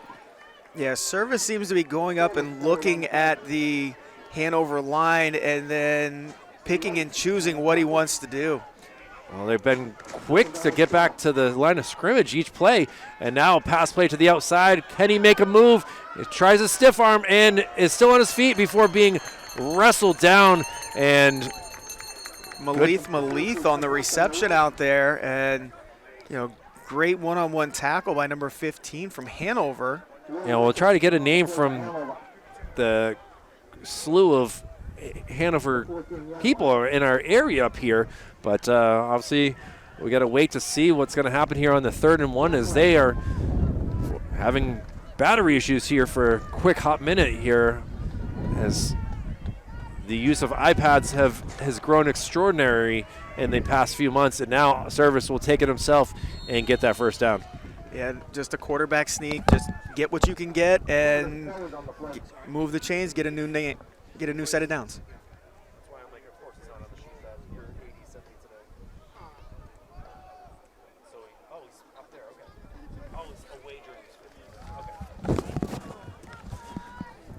Well, I was finally able to figure out, if you look, we have home jerseys and away jerseys, and Roy Lucas wears number 1 at home and number 15 on the road. So that's who has been doing all this work here for the Bears, is Roy Lucas. So shout out to him, and now he's got to come up big here with Trinity trying to get something going, and big hit, but looks like, did he get into the end zone is the question. Looks like he's going to be marked just short. Service took it over the right side, took a big hit from number 6, Peak Temple, in the middle of the Hanover defense. And Roy Lucas was late to kind of slow to get up there. And now Ollie Service, my guess is he is going to run this right up the gut here and trying to fight for it. Will they say touchdown? Waiting to see, and it is! So the battle continues here between the Bears and Pioneers, as now the 6-point touchdown makes this game even at 21 all, but the extra point to happen here, and Trinity looking to go back up by a point here with 2:30 remaining in this third quarter. Yeah, it was a great drive by Trinity. Running the ball down the field after the great field position on the punt. Not panicking after getting the penalty on the previous drive. Defense stepping up. It's just a great sequence for them. And the snap, the kick is nearly blocked, but it goes through the uprights for the lead here as the Pioneers escaped that one. Great job on the left side to try to come close to blocking that, but Caleb Franklin came in. I think if he had dove at the tee, I think he gets the ball, but he ran past, and Trinity was able to get the field goal through. Well, Dale, there is now 14 minutes and 30 seconds left on one of these teams' seasons, and they are fighting to live another day, left and right, uppercuts, all sorts of punches being thrown here between these two teams. And that's what you want. In a playoff game, you want a good close battle like this. You don't want somebody blowing somebody out. You want both teams fighting, scrapping, clawing till the very end. Well, Trinity will be kicking off here as Connor Bishop looks to be the kicker here for the Pioneers, as he's done a significantly great job throughout this season, trying his best at. He might not have the leg as we've seen out of Hanover's kicker, but at the same time, he has been able to do a great job of getting extra points, and now won't be surprised if he makes a tackle on this as well, but it will not be him that makes a tackle. Keating on the return that time for Hanover. Alejandro Foden was the first person down there for the Pioneers. Well, it'll be 1st and 10 from the 29-yard line. It looks like it will be, as the Bears, who have come back time and time again after being down, will try to continue things. And their running game has worked exceptionally well as all night too. So we'll see if they can keep things going, as you can see Keating in the backfield as well as Green in the fullback position. 1st and 10, and it's going to be a handoff here, and he's going to be brought down right at the line of scrimmage. Yeah, that was a great play that time by number 62, J.P. Farron for Trinity. Hanover tried to pull that time. They pulled their right tackle, Dre White, and they followed him right down and made the play. Well, I can tell you this. If JP has any interest in becoming a WWE wrestler, the way that he just came out of that and celebrated, it looks like he could be on a Monday Night Raw in due time. But now we got a 2nd and 10. Clock down to 1:40 in this third quarter. Quarterfinal playoff coverage here. And now a pass play, and it is knocked down, and unable to make that catch was number 4, and he's done a heck of a job in this game, but just was unable to make that play. And it was Gabe Sunrun, number 3 for Hanover, was the intended receiver. Frichette's pass was just a little bit behind him, and the receiver slipped trying to come back for the ball. Well, now 3rd and 10 here. Go the Bears, trying to continue to make Trinity's night rugged. The rain has subsided. The wind's still a factor here. Frichette has a man in motion. Their tight end has been quiet today, and they're going to go to the far side again, and it's going to be incomplete, and trying to get it to Roy Lucas again. And was just unsuccessful into doing that. And now another 3 and out for the Bears. They started off this quarter with a 3 and out. They had a good drive the second time, but now the third time they go with a 3 and out as well. Yeah, Trinity's defense has stepped it up in the second half. That time it was Tate Zabuza, who almost could have gotten the interception, and if he did, there was no stopping him taking that one all the way back to the house. Oh, good snap, and kicking has been an issue on some of these punts. He's trying to go to the other side, and this is going to go out of bounds as well. So we've seen kicks 3 times come our way to this near side. This time it goes to the far side, and they're going to place the ball at about the 47-yard line in Trinity's territory. So Pioneers looking to go 53 yards to put the clamps down on this game as they are up 22-21, but they've had the ball intercepted 3 times in this game. And how many lives can you have in a quarterfinal playoff game, Dale? Exactly. You want to minimize the mistakes. You've got the clock on your side now. You've got the scoreboard on your side now. Just run your offense, be efficient, try to run the ball, eat some clock, and hopefully take this one home and go play next week. Well, here we go. As Davey in motion, it's going to be coming the other way, trying to cut it back. A long run here and able to get the first down. Cuts back and is tackled from behind. A heck of a job right there of running probably 65 yards on that play, but it's good for about 16 yards or so. Yeah, Malith made a great run, cutting all the way back across the field, picking up some blocks, and was able to sneak out and get the first down. I mean, I'm out of breath just watching him run there, Dale. I don't know how you are, but yeah. Malith was able to get some good yards, and now into the Bears territory go the Pioneers, 1st and 10 again from the 38-yard line. And now a handoff here, trying to get some blocks here as Drapo is knocked out of bounds. He looks at coach. He's like, I did all I could. He was still able to pick up 5 yards on that play. Again, it doesn't look like they're getting much on it, but as he's going sideways, he's also going forward. So he's able to make a decent play out of it. And just looking through the crowd here, looks like West quarterback Gio Doria is here in attendance this evening. Well, I did see a number of West jerseys and hoodies here tonight as they get ready to hopefully have a matchup in the championship between these two teams, which would be exceptional here as Ollie Service will run it into the end zone for the touchdown.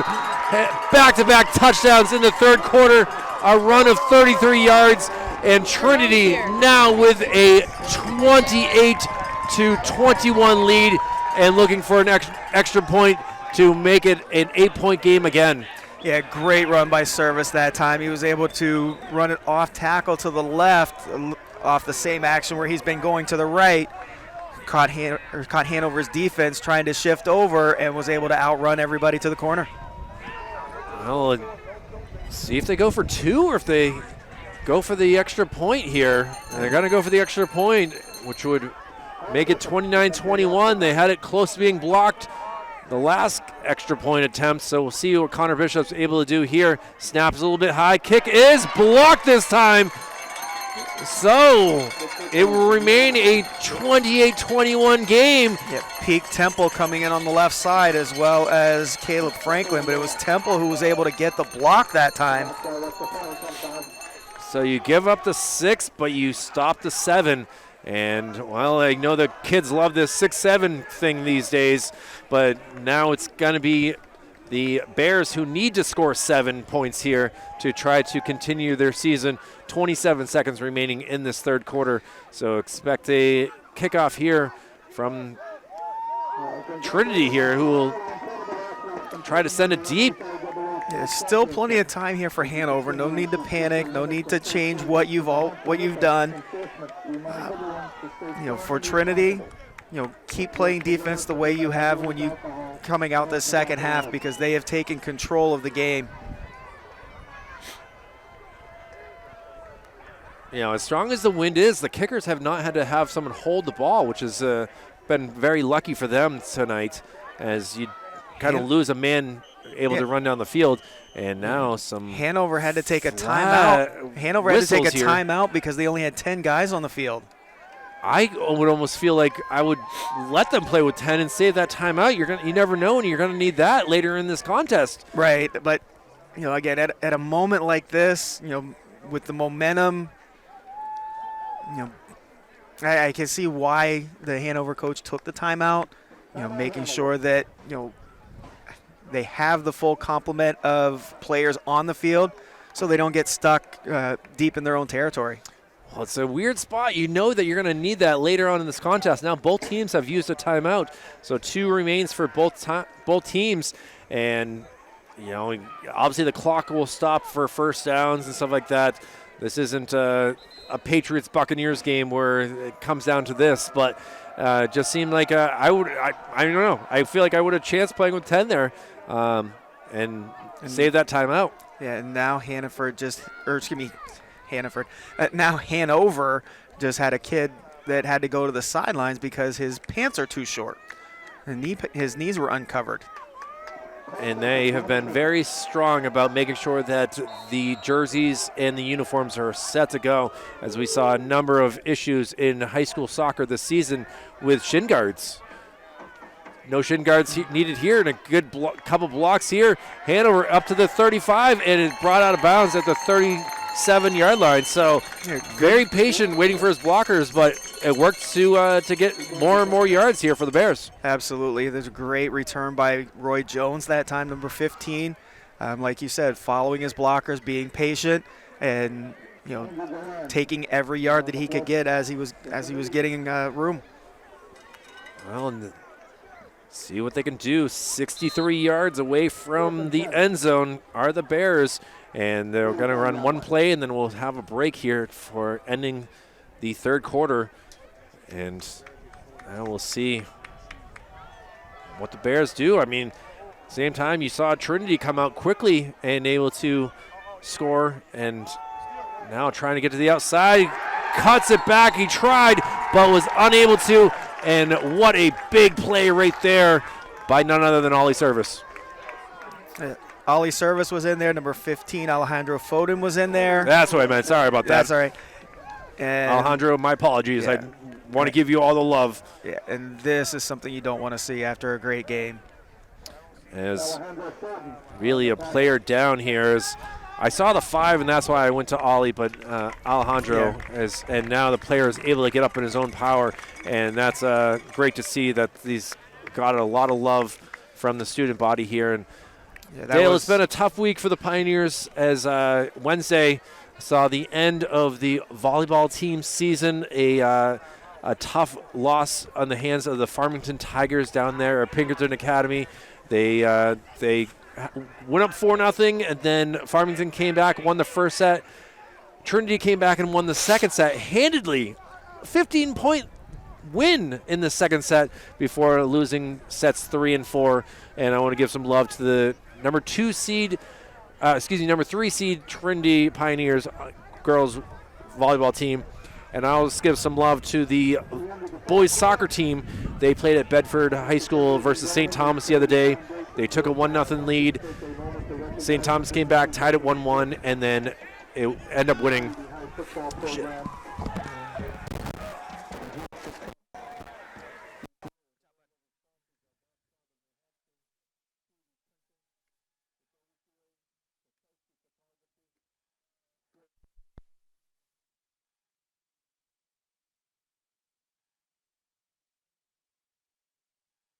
The gold level sponsors.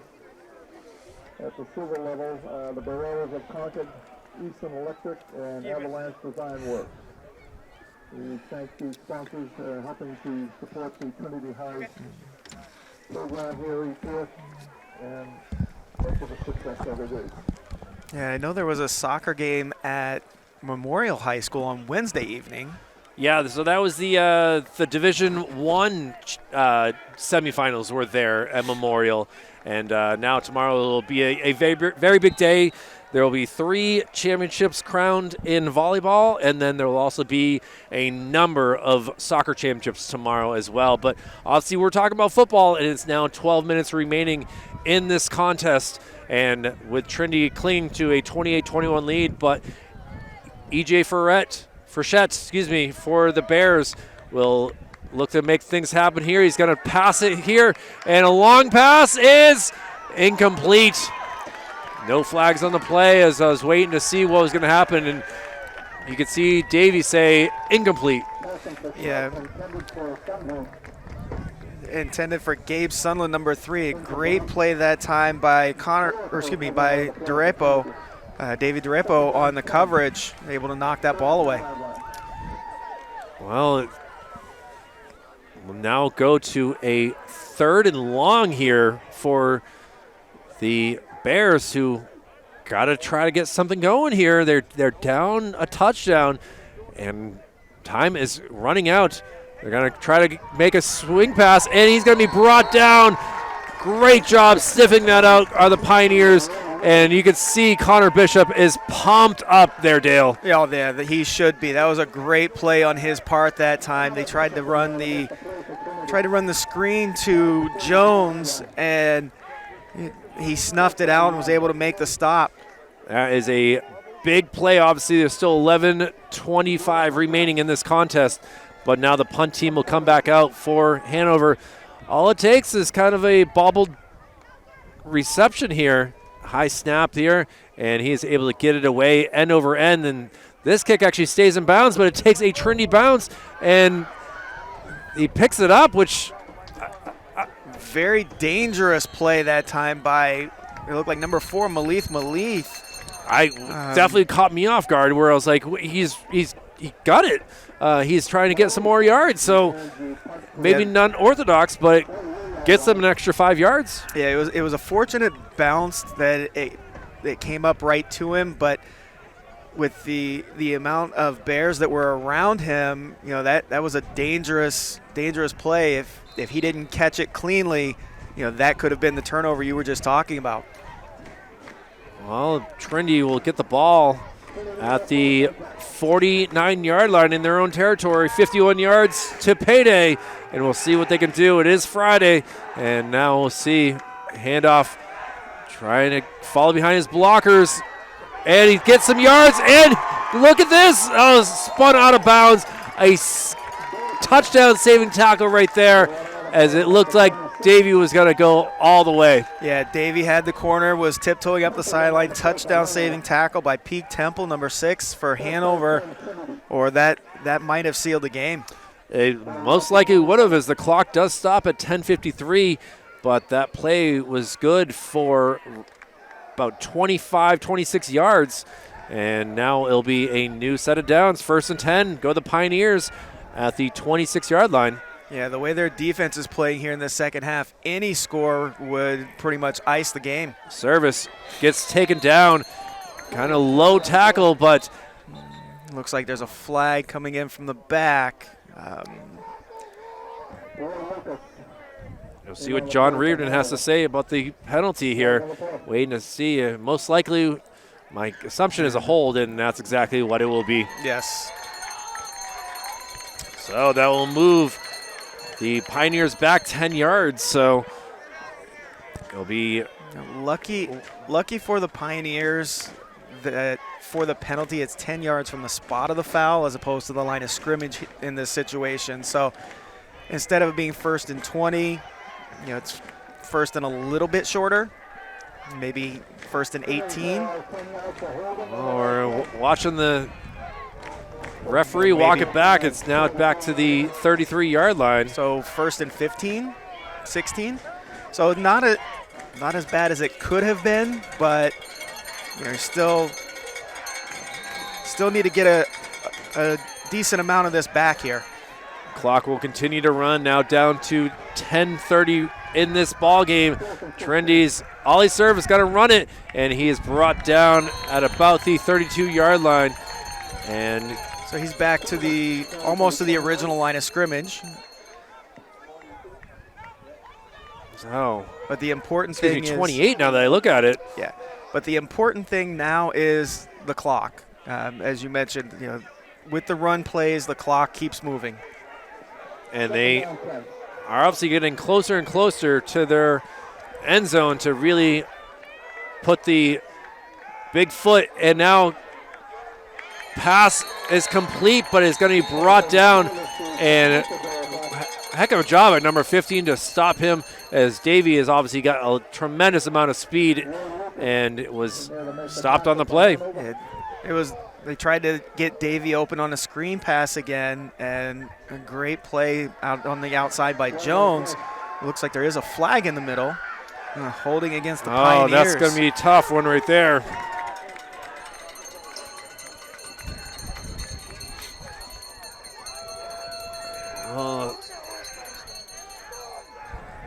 What started off as a great drive, obviously has hit a tough spot here for the Pioneers, as now they are moving back to their own territory. After a 25-yard play, they're almost back to where they started. It is a second and roughly about 22. Service is going to air it out, looking, and he's going to just drop it short, try to make some moves, and still on his feet before being brought down at the 33-yard line. Yeah, that time nobody opened down the field. Service dumped it off to Davey, who was able to make a decent gain, able to get it almost half the penalty yardage back. But he stayed in bounds, keeps the clock moving, and that's the biggest enemy right now for Hanover is the clock.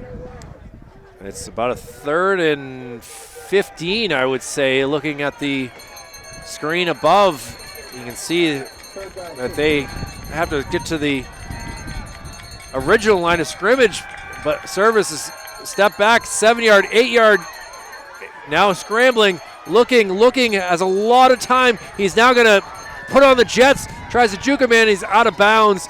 Going to be short of the first down, but was able to get good yards on that play at the same time, but he did go out of bounds. That stops the clock with 8:50 remaining. Yeah, he was able to get about 10 yards on that, but getting out of bounds. So fourth and 5 from looks like the 21-yard line. Here we go. They're going to keep the offense out there. No. Instead, it's Ollie Service who is going to be the holder on this kick. For Connor Bishop from 38 yards. Big points possible. Kick is up, and it is no good. Just wide right. Definitely had the distance by far, but just didn't get it to curve over enough with the wind blowing that direction. 8:45 remaining in this contest, and now Hanover will get the ball, and we'll see if they can get a 76-yard drive here to try to tie this game or possibly go for the win. With high school rules, that's a touchback because it went out of the end zone. So they have to go the full 80 yards to try to tie the game. Dale, I appreciate that, as I'm not surprised that that's a rule. You think that if it's a long kick like that, they're going to get the ball, but either way, you're right, it's a touchback, so they got to go 80 yards. So in the NFL, they mark it from the spot where the ball's kicked. In high school, it's at the 20. Well, Frechette hands it off to Mason Keating, who gets down. His knee went down roughly about the 25-yard line, 26-yard line they're going to mark it at, as the ball was up in front of him, obviously. So he does get that extra yard there. So good for a 6-yard gain. So it will be 2nd and 4. Yeah, Hanover Hanover. Well, Dale, I can tell you this. I know where you food shop now. Hanover, they're going back to what they did in the first quarter. Got a little bit of energy from that missed field goal, and now it's up to the Trinity defense to step up and shut the door. 8 minutes remaining in this contest, and a handoff here, trying to cut it back. And this field is a little bit slick here with this synthetic turf and the rain that came down at the end of the second quarter into the third quarter and during the halftime break. So I know that depending on the cleats that you have, it might be a little bit tougher here tonight, and you kind of saw that by Mason Keating kind of slipping there. Yeah, he kind of slipped a little bit. It looked like there was somebody got a hand on him. I couldn't tell who from here, but he was able to get down short for Trinity, bringing up a 3rd down and 4, 3rd down and 5. They have not thrown the ball much, and now we'll see what Frechette does. Frechette is going to air it out, and that will go incomplete, as that was actually pretty close to being intercepted, as Alejandro was right there. With, obviously, the play was important, and now the punt team will come out for Hanover as they will go take a 3-and-out and try to kick the ball away with 7:13 remaining in this contest. And looking for Connor Green that time, number 12, and just trying to find the hole in between the defenders and just threw a little bit behind. Well, it's officially a 4th and 5, and now we'll see if there's any sort of trickery in the punt team. And the punt is going to go out of bounds again. Unbelievable. This coach must have magnets in the ball and underneath his jacket as it keeps going to him. Very strange to see. And now Trinity will get the ball at the 45-yard line of the Hanover side of the field. So another great field position for Ollie Service and Company to try to put this game away. Yeah, with the punting game, what I always try to do when I was punting was, if possible, have the ball bounce in the field of play so you knew where it was going out. Otherwise, it's up to the officials' interpretation. And, well, Trinity fans will appreciate their interpretation, as now just 45 yards away, as Ollie will take the ball to the 40, 30, down to the 20, and he will go all the way. Ollie Service, and 3 touchdowns in the second half, and the Pioneers are looking like they will get to the next round of the playoffs, Dale. Yes, that was a great run by Ollie, able to get around the corner, tightrope the sideline, and take it in. And with the way their defense has been playing this second half, that might do it. Still 6:57 remaining in this contest, but now a 2-touchdown lead with an extra point to be had here. And, well, they've had some of their kicks blocked here. We'll see. And a field goal that was missed. So Connor Bishop has had a rough go of things over the past couple of kick attempts. We'll see what he can do here. And the kick is good this time. So Trinity now with a 35-21 lead. You got to remember, the Bears had the lead into the second half, but it's been all Trinity so far. But still, they got to stay strong on defense here, Dale, like you said. Yeah, they've come out in the second half. They made the adjustments that they needed to make, and for the most part has shut Hanover down offensively. And they've been able to exploit a couple of things from the offensive side of the ball to be able to put up some good points. Well, looking at the, again, quarterfinal round of playoffs here. Sauhegan, like I said earlier, will face St. Thomas tomorrow at 1 o'clock. Pelham will be at home versus Manchester West. That will be also a 1 o'clock game.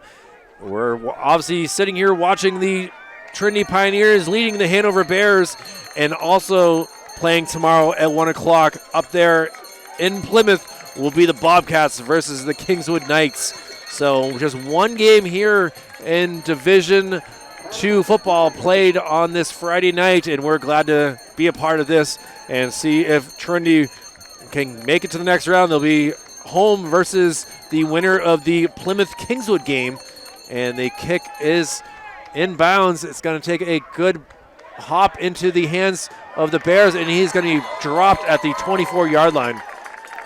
Yeah, Jones that time caught the kick on the hop and looked like he might have been able to get a little bit of a crease. Just got tripped up from behind. So Trinity fans chanting THS. Again, shout out to the Christmas squad here. They're being merry as can be down there below us. Been with 6:50 to go. We'll see if they get some Christmas gifts with a big win here, or if they go home with coal. We'll see what the Bears can do. Frechette, first pass is incomplete, and you can see the frustration starting to boil over here for the Bears as He ran the right route and just did not get into his hands. And, yeah, you can see that he is yelling out a big scream there of frustration. Yeah, Gabe Sunrud, ball was a little bit low. He felt he could have made the catch at least and possibly gotten some yardage after, but the ball was just too low. So stops the clock with 6:45, and Frechette looks like he'll stay in the shotgun formation. I know Gartside sees something there, and now the tight end switches to the far side, and pass play. He's got to get rid of the ball quickly. He does, and it's got a man. It's complete, and he's going to be brought down at the 35-yard line. What a catch right there, Dale. Yeah, that was a great pass by Frechette on a little bit of a double move, and Jones was able to get behind the defender that time. Defender number 24, Tate Zuba, and he was able to make a big completion. Well, what's tough about this is you can see he's a little bit banged up after getting tackled. Nothing worse than catching the ball and trying to catch your, make sure you don't trip yourself and you get tackled and land on the ball. It's certainly not a fun part of football here, Dale. Yeah. And now Frechette trying to run, and he is going to be brought down. And Garside able to bring him down with a shoelaces tackle. Yeah, Gartside stayed home that time. It looked like maybe Hanover tried to run a quarterback draw with Frechette, and Trinity was able to sniff that out. If the people at home are playing any sort of drinking game, I hope it's you saying Hannaford. I can tell you that here, Dale. One sip of soda for every time you mention Hannaford by Hanover here with a 2nd and 10 as clock still ticks and deflected, nearly picked off. And you can see they're starting to flex their muscles and know that they are smelling another playoff game next week here, Dale. Yeah, Dominic Datone that time breaking up the pass, almost getting the interception. So it brings up a 3rd and 11 now for Hanover, and see what they can do here. 5:33 remaining. They are into Trinity territory, but have been stopped on 2 consecutive plays. And now the old Atlanta Braves moniker being played here, which Pioneers would not have played this type of music. Little screen pass. It's got to be a good one. Makes a move. Tries to cut it back, and he's going to be brought down, but he stepped out of bounds at about the 22-yard line, and not liking the looks of this as Mason Keating is slow to get up right here, Dale. With the way he's laying right there, it looks like he's got a cramp. It looks like his teammates were helping him try to stretch out. Sarah, the trainer, was ready to go, and now he is able to get up and will have to make his way to the bench area as coach is even there chatting with him. He's done what more can you say? He's done a heck of a job here. Yeah, he's played an incredible game. He's done everything that his coaching staff has asked him to do, running the ball, now catching the ball. He's been by far the workhorse for this Hanover team. Well, now kind of late to get into the huddle here. They're going to run out of time. They have not had to delay a game, and the referee has his arm up in the air, so they got to get going. As Frechette was late to get in, telling his running back where to go. He's got a man in motion. He's got to try to get away. He's got to just flick it over, has a catch, but he's going to be wrangled down here by a number of Pioneers, and wow, was able to escape that sack, though. That was a big one right there, Dale. Yeah, it was. Trinity came with a blitz to that side. They ran number 2, Caleb Franklin, in motion to the right, to the top of the screen. Trinity blitzed from that side. Frechette was able to stay on his feet, but he wasn't able to really do anything, and because it took so long, the rest of Trinity's defense was able to come up and make a great stop. 4:40 remaining in this ball game. Again, a 35-21 lead by the Trinity Pioneers, and Frechette is going to try to run it himself, and he is going to be finally just taken down, but held up really at the same time. Just his momentum had been stopped, and the referees were good about whistling that dead. Yeah, the last 2 plays, Connor Bishop has come flying off the top of the screen and has pretty much destroyed both of those plays. Frechette wanted to throw a pass on that one, but he was flushed out of the pocket.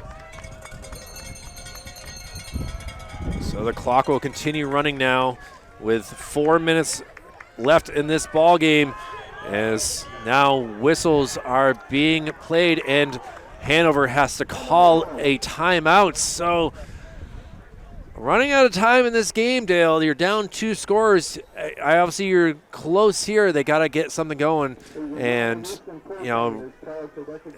tough when you only have 1 timeout now left. Yeah, and from what I've seen out of Hanover, scoring quickly doesn't seem to be what they've done all year. They seem to be a grinded out running team that they pass out of a luxury, so to speak, when they run you to death and then they hit you over the top. Now where they're forced to throw, they look out of sorts. They look like they're trying to force the issue too much, and they don't look comfortable. As they break their huddle and will head back to the line of scrimmage at the 25-yard line, 26-yard line, as it will be a 3rd and 14, though, Dale. They certainly have to score. They will be lucky to get 1 more possession if they don't score. And Frechette will have to pass here. Looking. He sees a man, is able to make the catch, and that will be good for the first down.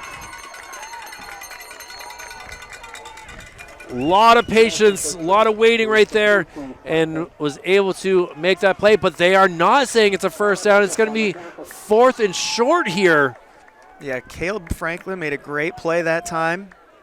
And 4th and 1.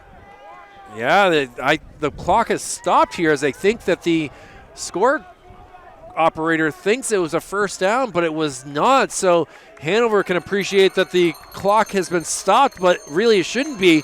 So now, yeah, absolutely. Hanover will appreciate that. Now the clock is running. Now it's actually run, so they just saved themselves 25 seconds, I would say. And now run to the outside, and this is going to be a close one here, Dale. I'm not sure. That's going to be a very close run. Slow to get up is Mason Keating. Let's see. The official on the far side by the sticks is pointing for first down, Trinity. John Reardon will call a timeout, officials timeout, and the Chain Gang will walk their way across the field. The game on the line with these 2 men who hold the long sticks with the orange. Will this be the end of the game, or we'll wait and see? I can only make the suspense so exciting here on Manchester Public Television's Friday Night Football coverage. That is short. It's got to be Trinity ball. By inches short. The Bear fans are booing right now as they think that they got a bad call on that. And now Trinity with 3:26 to go. Hanover with only 1 timeout remaining. And, well, I'm expecting the warm up the bus chant to be called at any point now, Dale. Yeah, this one is pretty much over just now to run out the clock. We expect a lot of run plays here, and well, we've already seen Ollie Service score 3 touchdowns in this second half, and now we got flags being thrown. Was this a delay of game? We're waiting to see what. I didn't see the arm go up, Dale. You might have a better angle, as I do have the camera in my way from that official. And it's going to be a penalty on Hanover. Too many men on the field for Hanover. Hanover penalized 5 yards. That's a tough one right here. Well, on cue, after I said it, Dale, look what happens. The fans start chanting what I called. I feel like I'm magical Santa-like right now. Well, 1st and 5 now, as the clock will Ollie Service got to just run it up, and now a rugby scrum. He's still on his feet. And look at this. He's still going. He could go all the way. Cuts it back to the 20, to the 10, and Ollie Service has stamped his way to the semifinals with another big run, Dale. Yeah, that looked like they lined up in the Philadelphia Eagles tush push. It was just a quarterback sneak, and Ollie Service kept his feet moving, twisting and turning inside, twisted around and pulled away. And once he got past the line, there was nobody back for Hanover to be able to stop it.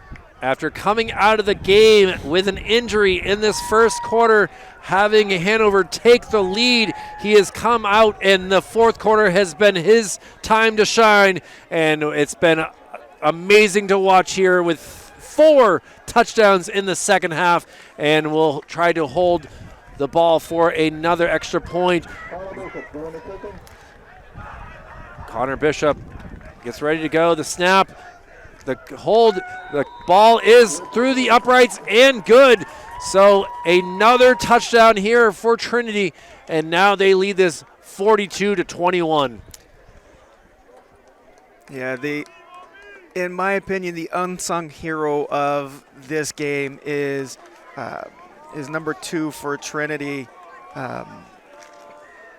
David DeRepo, because when Service went down in the first quarter, he came in at quarterback and was able to finish the drive, be able to get the first touchdown on the board, and then he was able to get another touchdown later in the first half. But just steadying the ship after Service went down early and calming things down for Trinity to be able to get them into position to be able to come out with the win like this.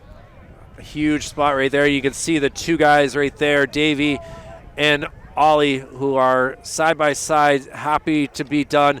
Their days are over. You can take their helmets off and move on to the next round, and they hugs all around on this Trinity sideline. And I got to give some love to the Bears, though. They got to remember, they had the lead through the first 24 minutes. It was their ball to start the second half.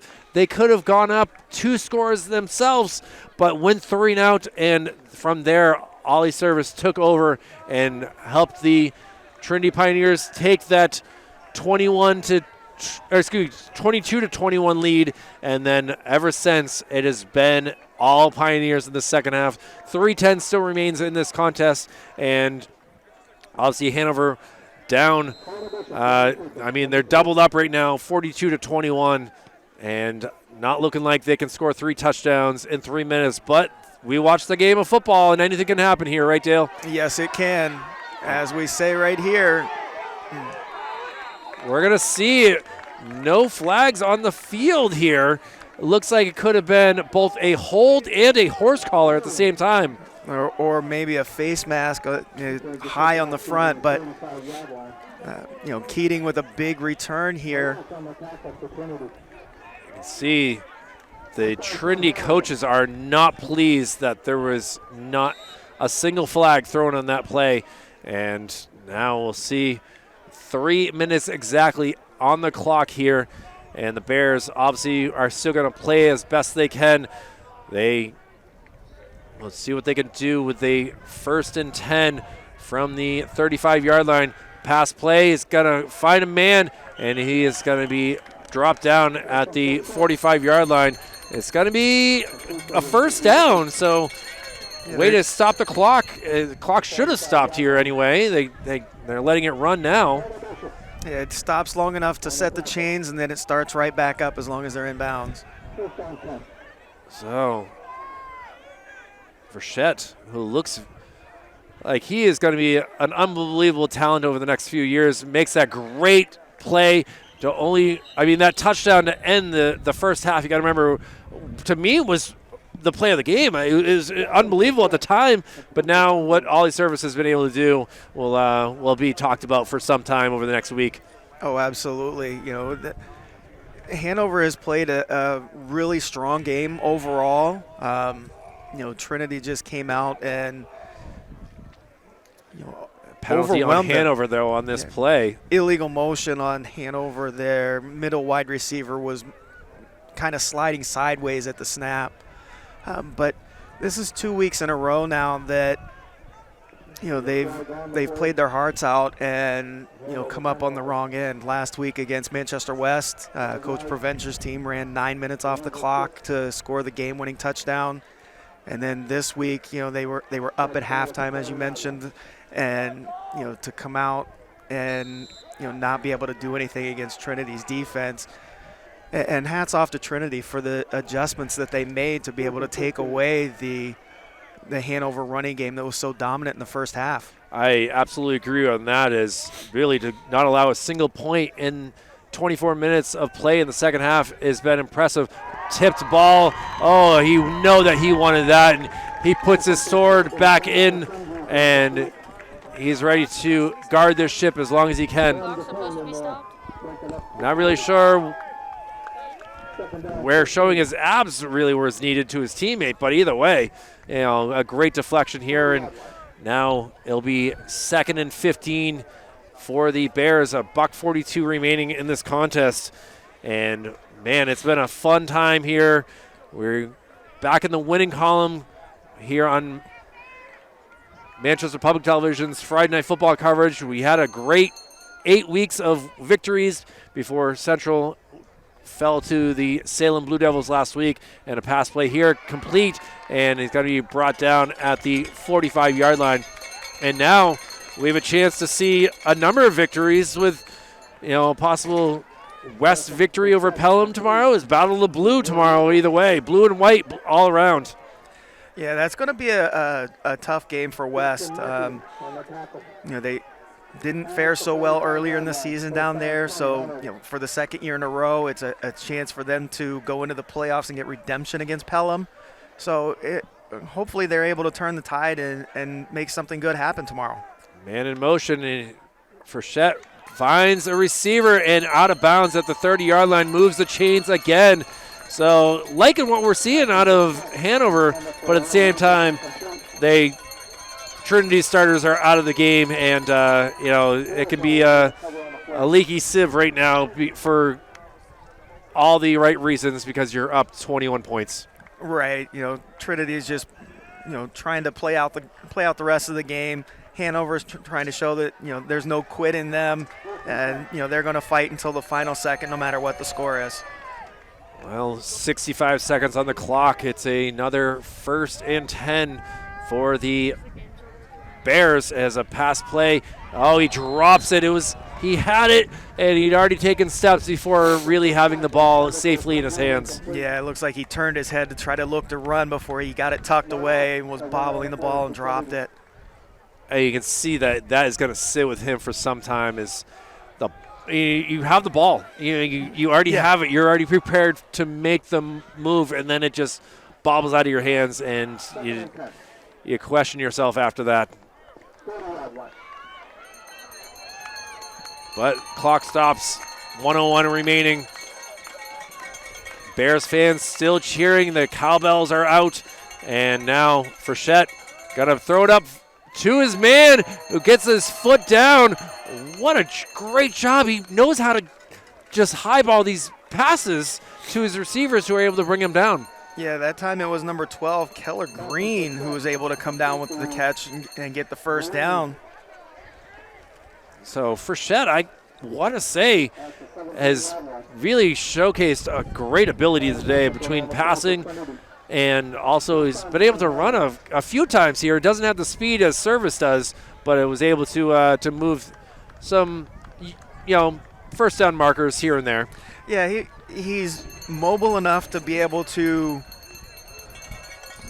be a problem for a lot of teams, and Hanover's got a lot of good things to build on here.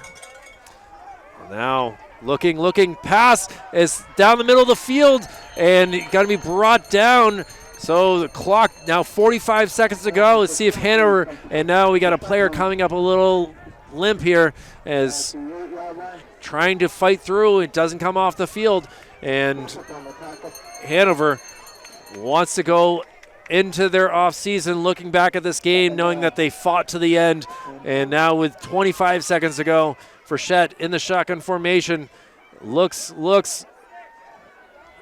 scrambling, throws it up to the far end of the end zone, and hits off his teammate's hand, but it's going to go incomplete. And now 16 seconds to go, and Hanover will try it one more time to get into this end zone. They are so close, but yet so far. Right, and they're going to try and get one, maybe two more plays, depending on time and if they're able to get a first down or not. They got 3 to the far side here, and we got Mason Keating in the backfield, playing like a Kevin Falk, Dion Lewis, and Frechette gonna run down, tries to make a move, and he gets into the end zone.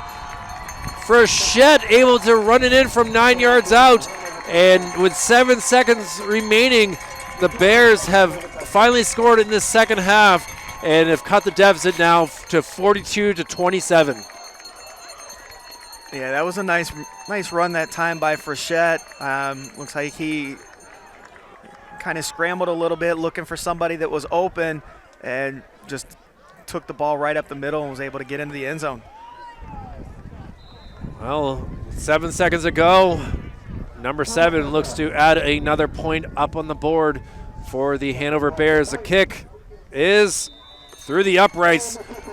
That probably hit my car from the way things are going there. And now Hanover down 2 scores, 42-28, 7 seconds to go, Dale.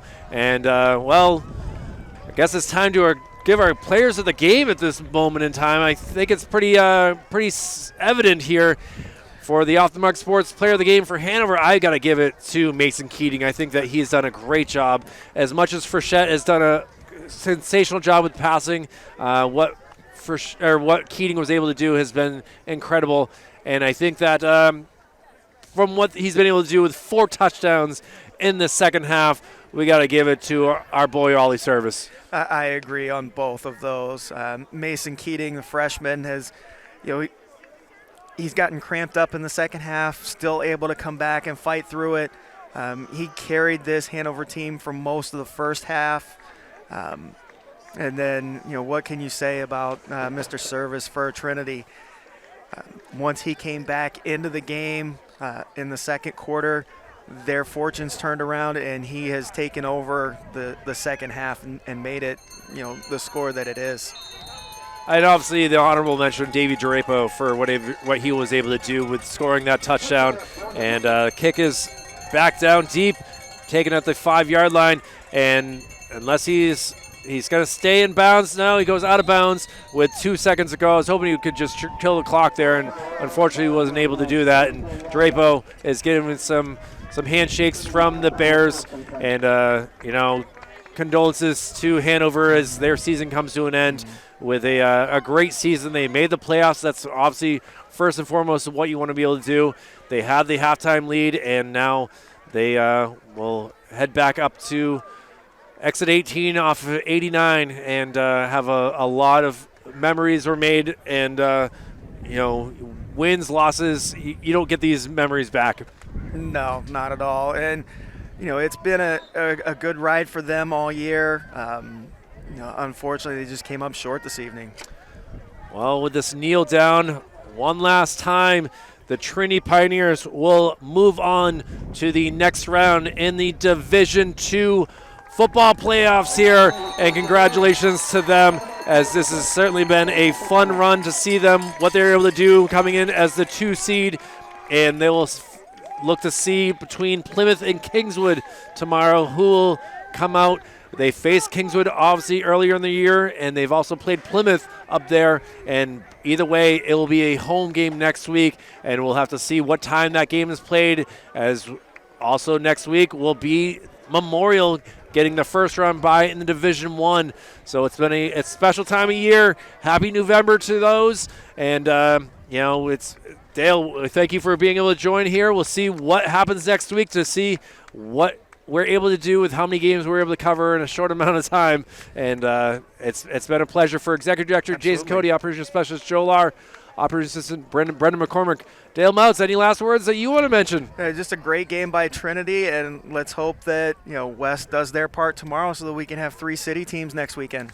Well, time will tell with that, but we thank you all very much for watching. This has been a presentation of Manchester Public Television. My name is Kyle Heavey. We thank you all very much for enjoying the coverage here in volleyball, field hockey, soccer, and we're looking forward to more football next week. So long for now. Thank you for watching.